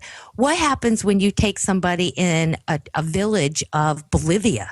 What part of History Channel has she been watching? Nothing. There's trading machetes and sheep. Why would she make something like that up? It's, so that's why I believe the abductions are real. I know witness testimony isn't something we're supposed to ponder and look at the preponderance of evidence. I understand that. But sometimes it's just overwhelming. We have decades and decades and decades of abductions. Betty and Barney Hill, oh my gosh, back in the early 60s as a biracial couple coming out saying that they believed that, they were abducted by aliens, right? These were people clearly not looking for attention. Give me a break. That's crazy right there. Now, the thing I'm wondering about here, too, and I think you maybe didn't understand what I was saying before. Well, I'm sorry. That something is an internal experience, which means it happened in their mind, or they perceive something which doesn't have a physical presence, doesn't mean it's not real, and doesn't mean there is no external cause. Do you get my point? Yes. Are you talking more paranormal? Like, it would be verging on that. In other words, it could be some sort of, alternative timeline that they experience that they're somehow flashing on in this timeline. Let's say, if you want to go with some sort of many worlds, physics scenario, that would be one example. Another example would be remembering something, let's say, from some past incarnation. You could go down the list with various potential explanations, none of which would be seriously considered by any sort of academic or scientist for the most part. But, there is a physicality to the phenomenon. There is a deeply psychological aspect to the phenomenon, and there may be some sort of gray area, sort of an overlap there that we, as yet, we just don't understand it. So it is a lot more complicated. The abduction mystery, to me, I think just looking at where abduction claims occur around the planet, you'll find that there's vast areas that do not experience this to our knowledge. and there are vast parts of the globe that just, this is not part of any sort of cultural reality, for lack of a better term. It's like seeing an alien gray. This was absolutely an American description for a long time before the media got a hold of it, and then somehow we started getting descriptions of these creatures as being like alien grays coming from South America, coming from Europe, but it started out as being almost exclusively, I think, an American description. So I think we are dealing with some cultural elements that really have not been adequately explored. At least that's my opinion. But let's move on, because this show is really flying by, and I do have a bunch of questions here from it's amazing how many questions were posted just in the short space of time that we announced that you were going to be on the show. One thing that we do constantly cover here is the role of true believers in the New Age, and how people that have sort of suspended their disbelief tend to drive the field now with these David Wilcock and Corey Good and Andrew Basiago and all these, Serpo, all these incredible claims that have absolutely no evidence to back them up. And Eric the Red wants to know, the uncritical true believers, New Age UFO cultists, and media sensationalists do serious harm to the prospects of UFOs being taken seriously as a real subject of investigation, especially by academia and the scientific community. With your experience of almost 25 years, what do you think should be done to somehow ameliorate the damage that these true believer types are doing to the field? I mean, what can we do? That is something we discuss all the time, because Eric's absolutely right. It's dominating, and even at conferences or the television shows, when you turn on, and I call these proclamations, and if the theories of UFOs isn't controversial enough, let's pull in some of the other things, but there's so few of us out here, Chris, as you know, and Gene, it's so few of us out here that are really trying to attack this field dispassionately and looking to meet that admissibility and burden of proof. I mean, that's what drives us. How do we, challenge the other part of this trending, the latest trends in ufology? I don't know the answer to that, Eric, but boy, if you find one, let us know, because oh boy. God. Yeah, that's here I'll second that particular well, and then we have suggestion. The Kardashians. It's this new Facebook generation coming up that, hey, I put on a black shirt and I got a cool pose. I'm a paranormal team now, and I demand the respect of that. So, I think, there's maybe it's to celebrate and not give them as much attention anymore. I don't go to those conferences. I don't speak at those conferences. There was one that I spoke at, and I guess I didn't realize that I was adding to it. But, since that realization, I'm like, I will not do that. I try to keep myself in, birds of a feather flock together. I try to keep myself in a group of people that are very earnest in meeting that scientific and public scrutiny. Right. You don't like to get slimed, just like me. We will get slimed if we don't do our break. Okay. So before we get the blue slime, or whatever color it's going to be this week, we have Chase and Gene and Chris. You're in the Paracast.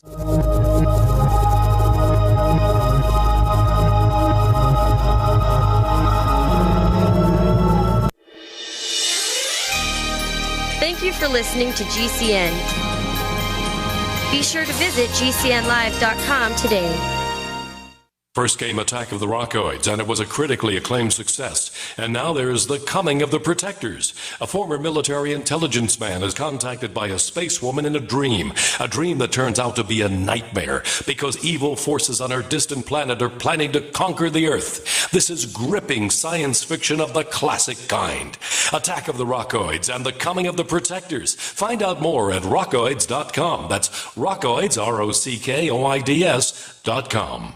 As you know, neighbors, web hosting can be pretty cheap, but not all hosting is the same.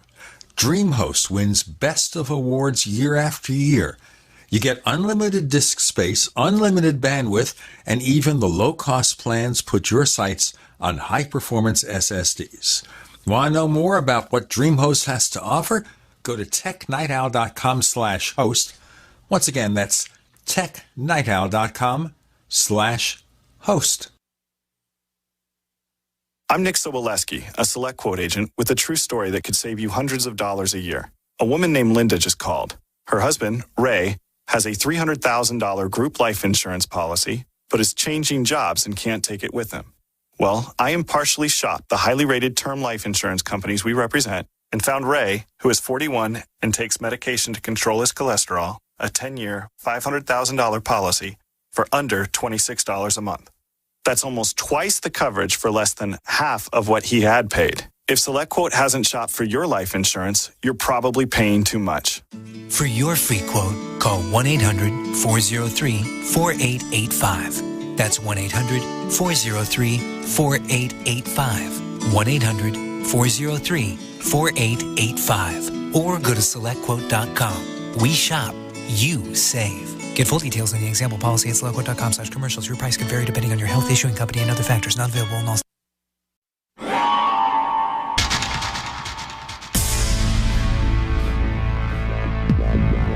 Welcome back to the Paracast, the gold standard of paranormal radio.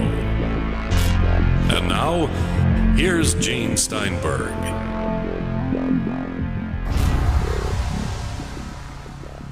Oh, yes. We're going to start a chorus of people here. Chase Kloetzke, Gene, and Chris. Now, all this research you're doing is very much predicated on the possibility or the certainty to you that UFOs, it's a physical phenomenon. Do you therefore embrace spaceships or anything else, or you don't go that direction? I do. I do believe that there are physical objects. It's not all there is. I don't believe we have to choose one or the other when it comes to theories of UFOs. I do believe that there are physical ships out here, but I also believe that we investigate two kinds of physical objects that are reported to us, ours and theirs. With the technologies, that we have, and you even look at the Black Op budget, it's just ridiculous. Obviously, we're not privy to that, and yet we have all these tidbits and everything from President Reagan to Skunk Works, and these guys coming out blatantly telling us, we have things that make sci-fi look like a reality show. And we have for years. What is it? Robert Bigelow is quoted saying on, I believe it was Jesse Ventura's TV show, "You don't even know what you don't know yet." What? Wait. Whoa. Excuse me. Whoa. Like, Mr. Bigelow, please, can we have another moment? It's shocking, some of the comments they make, Well, some of that could be done just as coyness and stuff. But since you brought up the subject of Robert Bigelow and being one of the coordinators of the fabled MUFON star team, where do you come down on the whole controversy during the James Carrion era of MUFON here back a few years back, when Bigelow helped fund the star team and then started vacuuming up the best cases? I mean, is it true that he took some of the cases away from MUFON and MUFON wasn't able to really follow through with some of the investigations because Bigelow co-opted the particular cases? Where do you come down on that whole controversy? Well, I believe the field investigators that told me that was true. And I do believe them, and I do believe this happened. What I don't believe is that MUFON did that on purpose. I think they got had. I think this money guy comes in and, offers, this great amount of money, which who of us out here wouldn't love to be funded? The things we could do if I just had, a little more money, I'd be all over the place. The things we're missing because, we don't have that. And I think MUFON felt the same way. So, here's a guy with a nice big check and they didn't know what they were in for. I think these guys that thought that this was a good idea, in the end, I know it was a regret. Even Bigelow's come out and said the only business decision I ever made that I know was a bad one was getting in bed with MUFON. But MUFON says the same thing about them. So it didn't work. It's something that I wish it had, because it would be nice to be funded. Yeah. we'd be Well, the further. board of directors did. I mean, they were involved in some pretty, well, I don't want to say shady and underhanded, but I had an anonymous source send me a bunch of documentation back and forth between board members, between Bigelow Aerospace, that did suggest that there was some collusion going on. There was some questionable damage control that went on. I don't think a lot of this information was made public. It's not really that well known, some of the machinations that went on. But do you think there's hope for an organization like MUFON that seems to have this singular focus that really has to do with raising money and getting new members? I mean, this whole Hangar One show, granted, it has gotten a little better, but it's... Don't even get me started. Oh, my gosh. We got to discuss this stuff because you're deputy director of investigations here, and I know you have a responsibility to support the organization, but you also, are sitting in a place where you can really, get the inside track on some of this stuff. So, well, the truth is, when the truth becomes inconvenient, then I don't even want to apologize about that. And I'm very open about I was a STAR team manager that developed that program after Bigelow, and I did catch a couple of high-ranking MUFON members with a hand in the cookie jar, and when it wasn't addressed properly, I resigned in protest for it and was very open and called them out by name often, as much as I could, because they betrayed the organization of MUFON. And of course, there were many people, and some still do, think that I betrayed MUFON by bringing it out to light. That's not how I see it. I think that when the truth becomes inconvenient, then you need to redirect yourself, especially as a UFO organization that's trying to call out the government for telling lies. Come on, guys. You can't have it both ways. Yeah, really. It's kind of the pot calling the kettle aluminum or something. So you're no longer involved with MUFON? I am. I left them in 2011. And just more recently, I was out of MUFON for 4 years. There's an entire new team of leadership in MUFON. Right. And the way we're going to solve a good guy. He's a little naive, in my opinion, but you got to love him. He's got a big heart. He does have a bit of a flair for PR and attracting new membership, but it's getting watered down. We're not seeing the real dedicated, steady focus on the scientific investigation of UFOs, which is part of their mantra. And I see it being watered down a little bit. How about you? Do you see problems with the emphasis possibly shifting? I do. I think a lot of investigators out here are, kind of wanting, we understand that we were in a position as an organization that the best thing to do for the organization is to focus on image and maybe a little money because we have to keep the lights on.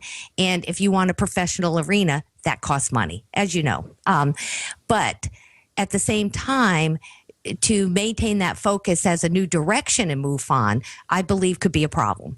And because our focus needs to stay with the people who rely on us to investigate their reports. And when we lose sight of the witnesses being our heart and soul of why we exist, the people that will get on that internet and the trust that they have, the hope that they have when somebody will put something like that in a report and trust us with it. It's a huge responsibility, and we have to take it more serious. Well, and there's also the fact that the average age in MUFON is up there long in the tooth. And Eric the Red's wondering if MUFON has ever considered trying to establish chapters on college campuses. These could be effective training grounds for future researchers, could open up a few more minds, and could possibly elicit interest among graduate students and professors in technical fields that you could apply to the mystery. And also, it would the unstated thing here, it would also interest a new generation of investigators to pick up the baton and move the rock down the field. Any cliche you want to throw at it, but MUFON is an older crowd, and we need to get some new blood in there. But who has the time to invest, and you know how much time this takes, Chris, and money? It's usually more the retiree community. There is a huge emphasis trying to get new blood into MUFON and to target these. Eric's absolutely right. We need this generation. What we're finding is they come into MUFON, and if it's not all Mulder and Scully or 30-second gratification. You mean I got to actually do something? Almost. Or if it takes too long. Or there's a lot of reasons that the new generation does everything on computer or smartphones and apps. And, so until we get to this level and figure out how we investigate, we're never going to investigate on a phone, guys. It's a bad idea. Yeah. You're losing probably half of the information you could get every time you don't go out of your door. And that's why I emphasize boots on the ground. I love to be out there. Shoots. If there's a chance I can meet a witness, even if there's no chance I'm going to get physical evidence, oh my gosh, the people you meet out here, just being involved in your job. Police don't investigate on the phone. Insurance fraud analysts and insurance people, they don't analyze or do investigations on the phone. It's just a bad idea. You got to get out. I'll tell you what, the last couple of claims I had with the insurance company, a couple of fender benders, yeah, they did most of it by the phone. So that might be an exception. Maybe they're trying to save money, sending out adjusters for anything. They even have you take your own photographs now of the damage if it's not serious.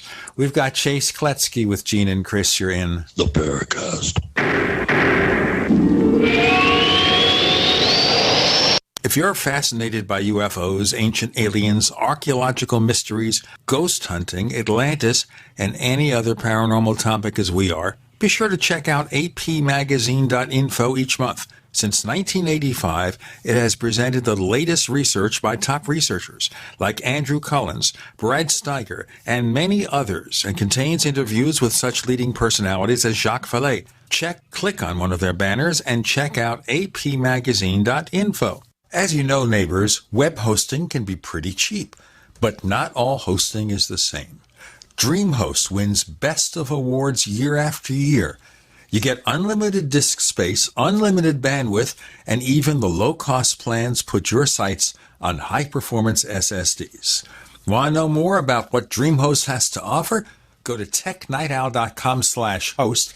Once again, that's technightowl.com/host. Sciatica, lower back pain, hip pain, poor posture. If you suffer from any of these problems, get ready to relax. Introducing an amazing product that's been in the market for over 25 years, the Sacro Wedgie. It was invented by a football coach using a common sense osteopath technique. He created this device to help his athletes by isolating and supporting the sacrum, which is the keystone of our anatomy. This wedge-shaped bone is in the center of our hips, where a lot of pain starts. Simply relax 20 minutes daily on the amazingly simple Sacro Wedgie and let gravity do the work, helping muscles rebalance and start releasing nerves. Sit in the Sacro Wedgie at the computer or while traveling to help correct posture to finally help relieve those stubborn aches and pains for only $33.95. It's made in the USA, so click the family-owned website at sacrowedgie.com, spelled SACROWEDGY.com, or call 1-800-737-9295. That's 1-800-737-9295. Relax your back pain away with the Sacro Wedgie. Serious investors and traders want to make 81% return in 60 seconds?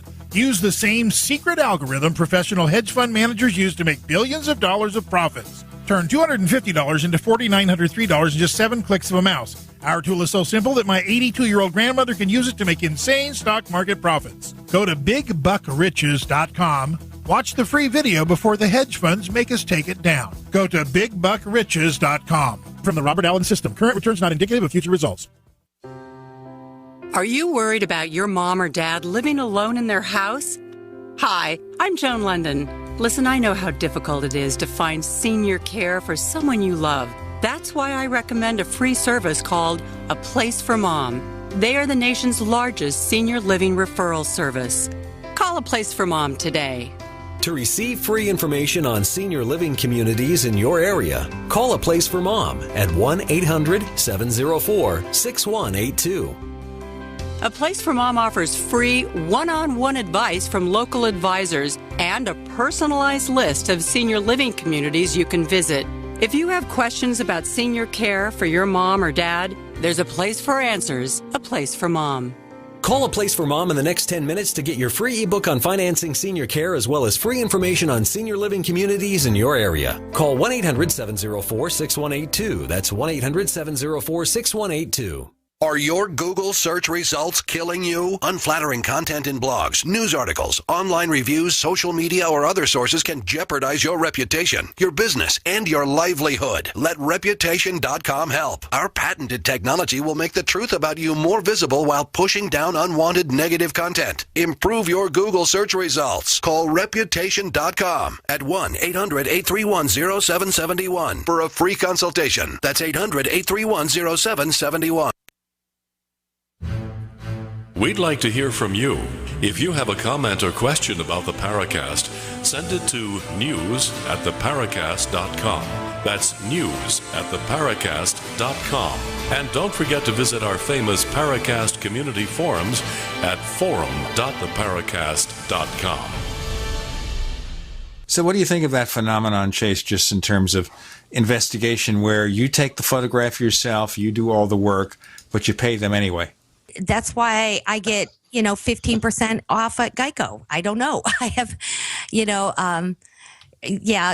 I don't think so. We have enough issues. We get a lot of photos submitted to us, not only in MUFON, but, independently, because I still do independent investigations. I just took lead of the famous Star Child skull, and that's something that I'm working on now.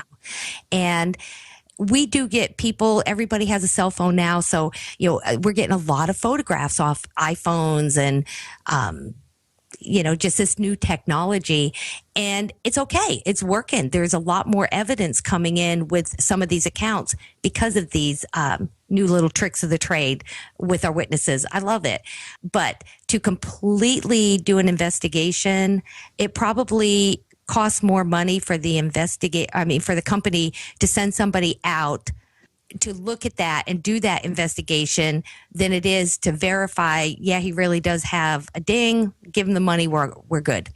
And you look at the loss, even if on a few occasions they're paying a little too much or something, that could be looked at by the bean counters. And the other thing, too, is there usually is the option that if you take it to the body shop and they find more stuff, they could modify the claim. Exactly. So you can't get personal service anymore. Now, I'm going to ask the hard question here about MUFON that I always wonder about. MUFON was started in, 1969? Yes. It's 2016. Over all those years, what have you learned, other than what we knew then? That is a great question, and it's something that I kind of rattle the cages every once in a while within, an organization that I do love, and that is, guys, where's our stuff? We have to start putting stuff out there. And the truth is, there is a lot, but I think people are looking for that smoking gun information. But there are cases put out every single day on the website. These are some of the best cases that are reported to MUFON, as well as the investigators behind them. There's a lot of information if people are focused in on MUFON. What I think MUFON needs to do is get out here and participate more with ufologists. And of course, I think that's absolutely direction we're going in. They're not giving out field manuals anymore. They just opened MUFON University. So now, you can have an onboarding program so people don't just come in. And if you live in a state that has a crappy state director or no state director at all, which can happen, you don't get training. Well, you lose talent and, people that we need out here working. So there's now an online boarding program. So MUFON's definitely, coming into this new generation, trying to attract these new people, trying to get information out. But it's a database, and it's where we can investigate. And it's kind of why I went back, guys. Ask me in a year if it was the best decision I ever made. But, right now, it just seemed that when we can fix relationships, we do. And when we can bring something positive into a mix, we try to do that. Holding on to resentments and, finger pointing. For me, for 4 years ago, it just didn't seem necessary anymore, especially when those people aren't even with MUFON. They're gone, and gone for reason. So, when Jan asked me to rejoin MUFON, I didn't say yes right away. It took a couple months, but I think it's just the professional thing to do now. I think we all need to work together and behave and, stop with all the Kardashian look at me stuff and, just work. and help each other when we're out here really doing something. Yeah, be part of a team and not be going around unilaterally, not accepting outside help, not accepting outside opinions, going around trying to solve cases based on your own private pet theory and trying to make a particular case or cases fit into your particular pet theory or paradigm. That's a real problem that I see. It seems to be kind of pulling back a little bit. You don't see as much agenda-driven investigative work as you did, I think, 20 years ago. It seems to ebb and flow in that regard. But the whole teamwork approach, I think, is a good model. And we're not all experts in all aspects of this. For instance, I have a real issue with MUFON not doing follow-up investigative work. And I've noticed in your book, Admissible, that there's no section in there about following up with witnesses, finding out how these experiences have changed their thinking, find out how it's changed their perspective, their relationships with their family, how it affects the way that they look at their reality. And I think follow-up information is an indication that the experiencer is as important as what they experience, if not more so. And that's an emphasis that I've been trying to get people to adopt for a long time. And I hope that there could be a tremendous amount that we could learn from the actual culture and psychosocial effect that these events have on people. And that's an area that I think is like a forest for the trees sort of subject right now. Let me ask you a question here about cooperating. We have other organizations, most notably National UFO Reporting from Peter Davenport. Great guy. Right. Now, he has a big database. Mm-hmm. Is anything being done to coordinate your database with his? I mean, there are ways to merge them if you want to. I don't know. I think there was talk of that before. And you also have William Puckett that's got a lot of great information as well. I use them, and they are recommended to view because one of the things we always look for is correlated cases that have been reported. Right. And that's not just a random internet search. I will always start with the National UFO Reporting Center and, hit William Puckett's site. Right. The Sid and Larry Hatch. And there's several of them. The Computer UFO Network.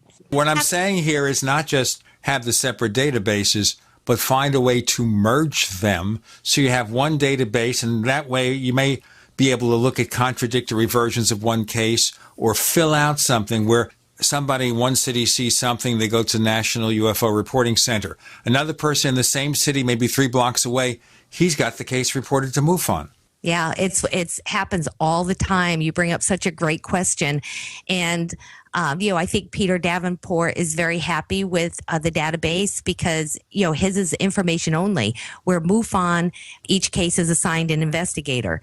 I think there's just differences, but you're right. Would it be great to have one centralized location, especially for statistical analysis? Well, that's what Jacques Vallée is attempting to do, from my understanding. Yes. He'd really like to get a all-inclusive database to start, as you say, looking at patterning, statistical correlations, that sort of thing. And obviously, this is a step in the right direction if we're able to accomplish this. But you have a lot of people, like Peter said, look, I've been working for years on this thing, and Larry Bryant was working on it even before me, or whomever started that. It was Bob Gribble. Yeah, Bob Gribble, rather. And you get a sense of kind of proprietary, well, I've been working so long on this, I'm not just going to give it away. I mean, he literally kind of said that when we had him on the show here recently. So you do have some of those types of ego, investment of time, energy, and years, obviously, into projects. You do have some of that to battle against. Let's battle against this. We have Chase, Gene, Chris, you're in. The Paracast.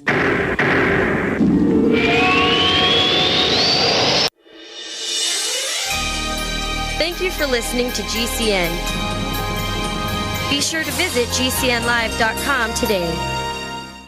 Ted Anderson telling you about Jordan Rubin's Beyond Organic Green-Fed Raw Cheddar Artesian Cheese featuring whole milk created through ancient dairy breeding, unpasteurized, untreated whole milk on the same farm the cows graze, containing natural sources of omega-3s, CLA protein, calcium, probiotics, and enzymes. I have never tasted cheese this good, and you need to try it. Contact your Youngevity distributor or call 877-878-4203 or go to gcnteam.com. Water is the single most important thing your body needs, so you want to be sure it's the best for you and your family. Since 2005, thousands have depended on Berkey purified water. The Berkey Guy provides the lowest priced filtration systems in every size. For incredibly delicious water now and in an emergency, get to GoBerkey.com or call 877-886-3653. 877-886-3653. GoBerkey.com. Hi, Peter Vaccaro for ParanormalDate.com. Are you looking for love in all the wrong places? Now you have a chance to change that by signing up for free at ParanormalDate.com. This incredible dating site puts people of like minds together. People who are interested in the strange, the unusual, mysteries, ghosts, UFOs, and the afterlife, and so much more. ParanormalDate.com was developed for you, people seeking a viable alternative to the other dating services. You can join for free by going to ParanormalDate.com, and if you decide you like it and want to connect with people, use the code GEORGE for a substantial discount.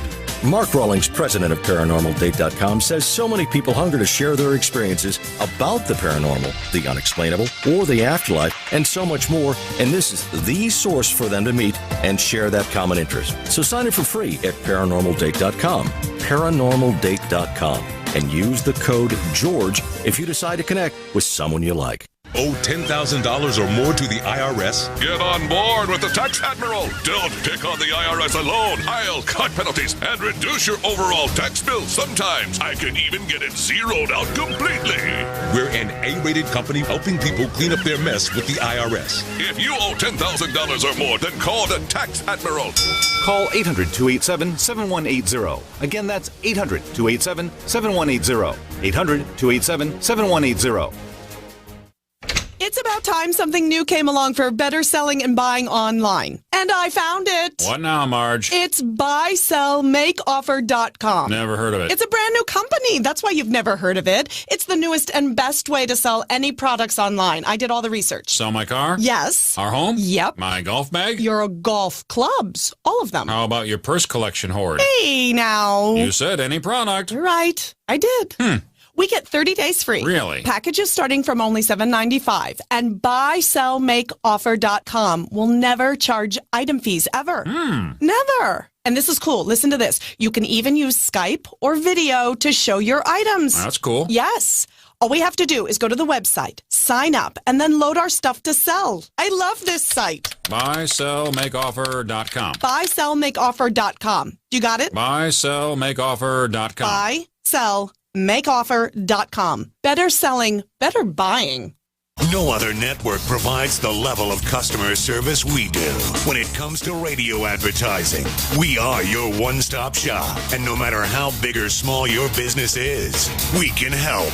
Email us at advertise@gcnlive.com, and an experienced advertising executive will help you take the first step towards driving more customers to your business or website. Advertise@gcnlive.com. Easy, affordable, effective.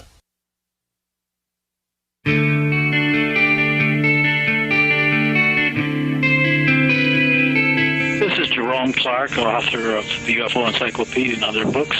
You're listening to the Paracast.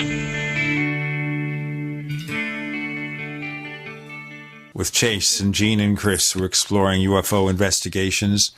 Now, obviously, when it comes to databases, it's not just having that information there, but coordinating it, looking for patterns, things like that. What is MUFON doing about that? Even if we don't get the other databases merged, if Peter Davenport says, no, I'll keep my database and the others are kept where they are. Your database, what are you doing to look it over with all these cases accumulated since 1969, trying to get that stuff coordinated, finding out about this? Again, this stuff takes money. I hate to be so droll and, state something that's, everybody's so sick of hearing, but, to create a website that is that interactive, that will start spotting typical words like cat 3s and put all the category 3 cases together versus category 1s. And, to analyze all this data, it's just, it's money. Well, part of it also is how your database is organized, because any of the off-the-shelf database programs allow you to do all kinds of searching and coordinating. Well, sure. And we do that. That's the responsibility of every investigator that gets a case.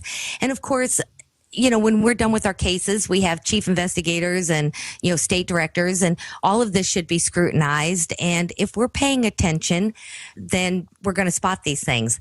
Again, guys, it's a volunteer organization. Well, they say volunteer. I don't know. I pay membership every year to do this. And, it's all out of my pocket. If I happen to be unavailable with my grandkids for 2 weeks, which is rare, but happens, I'm not paying attention that 2 weeks. So, when you have a group of volunteers, we all have that dream. I bet if I ask you guys, if you won the lottery, what's the first thing you do professionally other than set up, this grand studio, for your, audio work?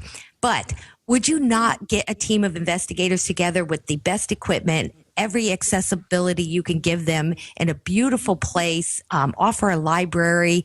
We all have dreams like this. Unfortunately, everything we want to come together, I agree, should be out there, but we're dealing with... Yeah, in a perfect world. Yeah. Funny you should mention that, though, because in recent episodes of the Paracast, we've talked of efforts to build, say, networks of UFO detection systems. You're probably, Chase, familiar with UFO data. Yes. From Mark Roediger of the Center for UFO Studies and others. Last week, we had a guy named Dave Coate, a young developer. I am absolutely obsessed with CubeSat. Okay, we had a show about CubeSat. Chris has something called the San Luis Valley Camera Project, which has set up a network of camera UFO detection systems in and around the San Luis Valley. So things are happening. When is MUFON going to jump in? Well, MUFON is...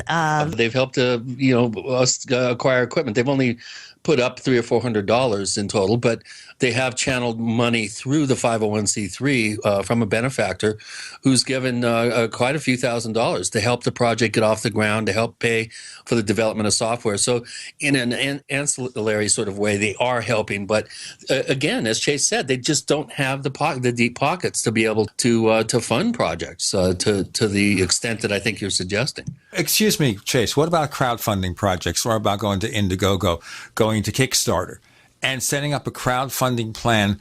Because a lot of different things raise money, like CubeSat. It's not a lot of money. They raise over $30,000. Maybe MUFON could set up a budget and not just depend on the memberships, which may just about cover your costs, but make a special fundraising venture. Maybe when you go to those places, you'll reach people with money willing, if the project seems interesting to them, willing to fund it. MUFON does have several attempts at Kickstarter, and they do use this avenue. They really do. I like it. I just took over the Star Child Project Skull. I'm not part of the Star Child Project because I believe that I never going to hijack Lloyd Pye's work.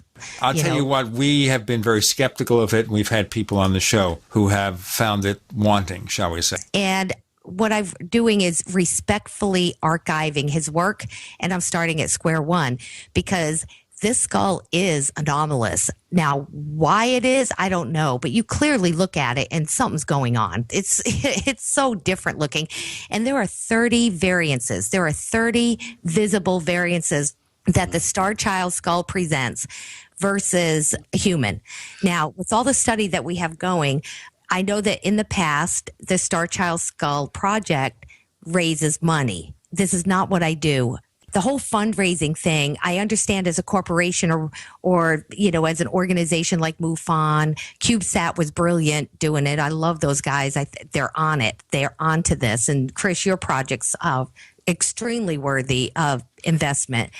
But when you're thinking of, what we're doing out here alone and things, I just think it's wrong. It's wrong for, people to ask the public to pay for their journey somewhere like to Bolivia to talk about, megalithic structures or something. It's a difficult when you're asking people for money. It's difficult. Well, one thing about the Star Child, whoever that little guy was, I bet you he had a real problem getting dates.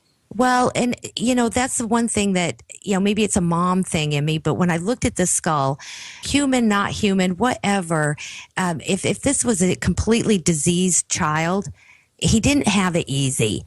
I looked at the skull and, one, we can never say it's a hybrid or alien until we get that comparison sample. So let's just get that out of our language. Like, stop it. Stop with the nonsense already. And, when we look at this skull, it's time for science and the skull to speak for itself, period. I will never make a determination. Scientists will do that. Highly accredited, testable, vetable, scrutiny-worthy results are going to tell us what the skull is, and the rest of us can keep our opinions out of it. Yeah, and that's I agree. Let the experts be the experts. Yes. Speaking of experts, I want to talk quickly. This is probably one of the quickest shows I think we've ever recorded. It just flew by. We're going to have to obviously have you back, Chase. But I really want to spend a little bit of time and talk about your new book, Admissible. I love this book. I think it is it's a book that we've really needed for a long time. I really admire Richard and seeing the potential with it, Richard Dolan, and getting involved, helping you with this. I want to urge anyone out there who is interested in breaking into the very kind of the difficult field of field investigation. This is your book. This will get you up to speed, not only in investigating UFOs, but going to paranormal hotspots and doing all kinds of, cutting edge investigations. And Chase, this book is really good. I don't plug books very often when we have authors on the show, and we do have a lot of them. But this book, I definitely think, should be a part of anyone's library who is interested in doing field investigative work. And my hat's off to you and Richard. This is a fabulous book. I would like to have you back on the show just to talk about this book, because we really haven't had a chance to even really address just the many things, just wonderful pearls of wisdom and suggestions and techniques and equipment lists and all the wonderful things that you have in here. And like I said, I don't plug books very often, but I definitely like this book. And congratulations. It must have taken quite a bit of work, quite a bit of foresight, and you really did cross your I's and dot your T's here. And my hat's off to you. Thank you so much, Chris. And first of all, that means so much because of, you're one of the investigators and colleagues out here that I hold in highest esteem. And, there's very few in these categories, especially with, I'm old. I've been out here for a while. So, but absolutely. Thank you so much. And so it means a lot coming from you. And the book was, I'm not an author, I'm boots on the ground, door kicker, like to shake it up. So I just gave Richard Dolan, he's like, well, how do you investigate? And I'm like, well, this is what you do. Now you organize it and turn it into a book, but this is everything you need to do. That's why it's not co-authored by Richard. It just says with Richard, but it was definitely the hardest thing I've ever done. And I love when you brought up the follow-up. I've got to go into a break here. I'm sorry. Okay. Chase Kloetzke joining Gene and Chris. You're in the Paracast.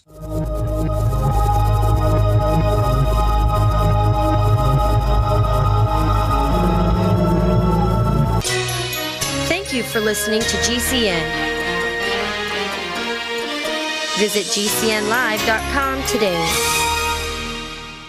Graphic Converter is the image manipulation tool for the rest of us. It does not use any database. You get full control of all your files. Want to view the images of a folder? Drag it into Graphic Converter and a powerful browser opens up to show your image files. You could use it for slideshows. You could use it to import images from digital cameras or from scanners. Need to do some image editing? You can do that too in Graphic Converter. Also print catalogs. Convert from so many formats, I can't even list them. Download now to see if Graphic Converter is good for you, like 1.5 million other users. Guess what? You could save money when you buy Graphic Converter. Use the coupon code Night Owl. Use the coupon code Night Owl to get a special price for Graphic Converter. Go to lemkesoft.com. That's Lemke soft.com. Lemkesoft.com. Lemke soft.com.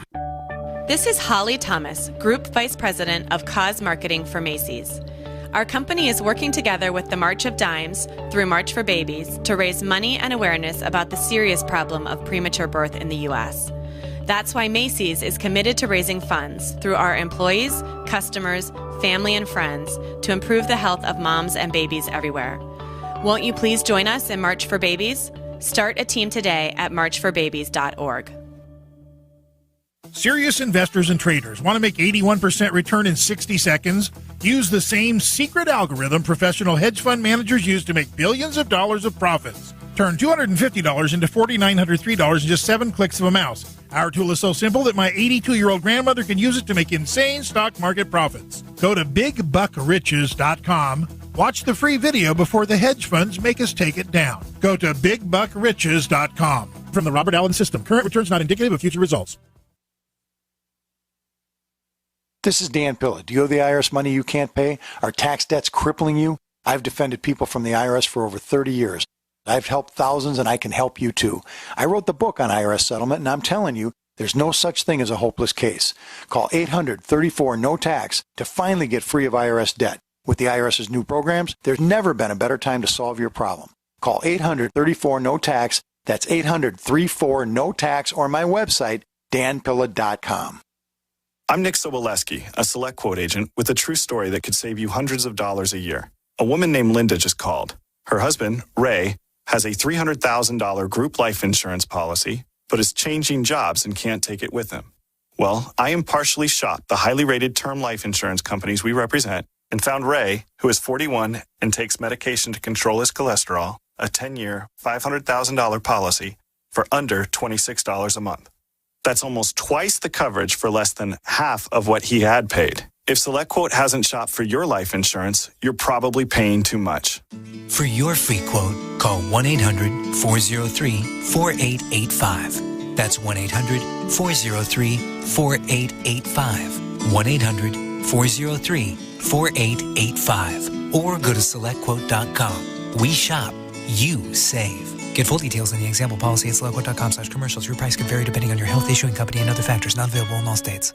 Paid non-attorney spokesperson Adam Pulaski of the Pulaski Law Firm with principal office in Houston, Texas is the attorney responsible for the content of this ad. This ad is not legal advice, and the choice of a lawyer should not be based solely upon advertisement. Services may not be available in all states. Attention Xarelto users. If you or a loved one took Xarelto and suffered a serious bleeding event, you may be entitled to financial compensation. Xarelto is a popular prescription blood thinner used to prevent blood clots and protect patients from strokes. These serious bleeding events have led to numerous cases of hospitalization and even death. Phone lines are open 24/7. Call 800-261-0937. That's 800-261-0937. Hi, this is James Fox from Chasing UFOs. You're listening to the Paracast, the gold standard of paranormal radio. Final segment. Boy, time flies when you're having fun with Chase Kloetzke. We're talking about that book that I guess we call Richard Dolan like the ghostwriter of it, where you give him all the notes and he puts it together, kind of like when William Shatner writes a book. It's always with a couple of people. Yeah, and just not an author, and it was brutal. It was a brutal process, especially when I tend to have right now I have 27 UFO investigations active on my desk. I have the Star Child. When your plate is full, it's really difficult to try to find the focus and time required to really put out good material. So it really is. Richard, he's a great publisher. Editor and partner in this, but thank you, Chris, because what I really think we needed out here was people would ask me all the time, well, how do I get started, or what do I do? And man, for us old people out here to give some advice that they don't make the mistakes we learned from and we have grown from, to offer that kind of assistance. Oh, man. I was so lucky. I was taken under the wing by Linda Howe, Tom Adams, David Perkins, Gabe Valdez.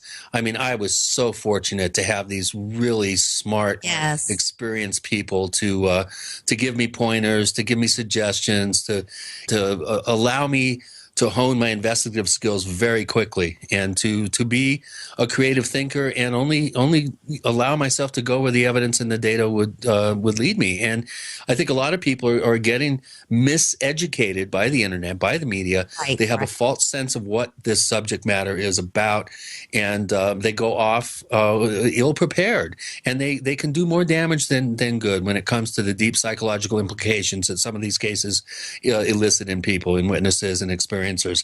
You really have to know what you're doing to go out there and do a good job. You could do damage. And take responsibility for that title.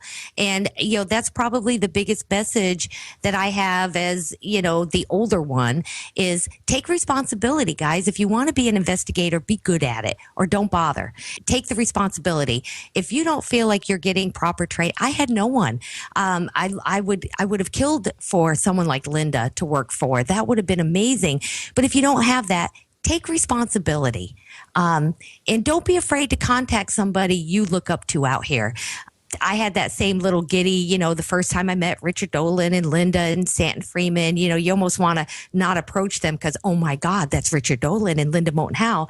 They are the nicest, most charitable people with their time and advice. Call them. Pick up the phone, write them on Facebook, ask the questions. The only thing we have anything different is experience. And trust me, we all love to talk. So ask us or them. It's the craziest thing when you're looking at this field, and taking responsibility is really a big thing with me. I went to private investigator school. I continue to take forensic classes constantly online. I'm buying books. I bought a forensic kit slowly, a little at a time, that would make the sheriff's department jealous here because I want it all. It took me years to get this. Now, you didn't do this by watching all 50,000 years of the CSI TV shows. Thank heavens. Not at all. I wanted to refer you to something before we go on, because we had Lloyd Pye to talk about Star Child on the Paracast back in April of 2007. But we also featured a UFO investigator and artist named Tommy Allison, who was involved in studying Star Child, and he wasn't too impressed with it. With the Star Child itself or the work? With the Star Child itself. I don't understand that. I'm going to be honest. And I'm not one that, it's all woo-woo and, this is alien. That's not what I see. What I see is a very bulbous skull, and that's just the start. And I will say that this skull is one of a kind. There's not another one like it on this earth that at least has been made available or known to the public. And I can't wait to discover what this skull has to say. And we are literally starting at square one, completely at the beginning by, I noticed that in the past, a lot of people were focused on, genetics and humans. And I'm going to paleontology. The first people that are going to examine this 900-year-old skull are the people that are trained to do so. Okay, so I'll recommend here, because we don't have time to go into a Star Child discussion here with just a few minutes left. I have put a link in the chat window for you. The episode where we had this discussion about an attempt to create a forensic piece based on the Star Child about what happened. Listen to it, and maybe the next time we have you on, give us a reaction. I'm not saying anything pro or con.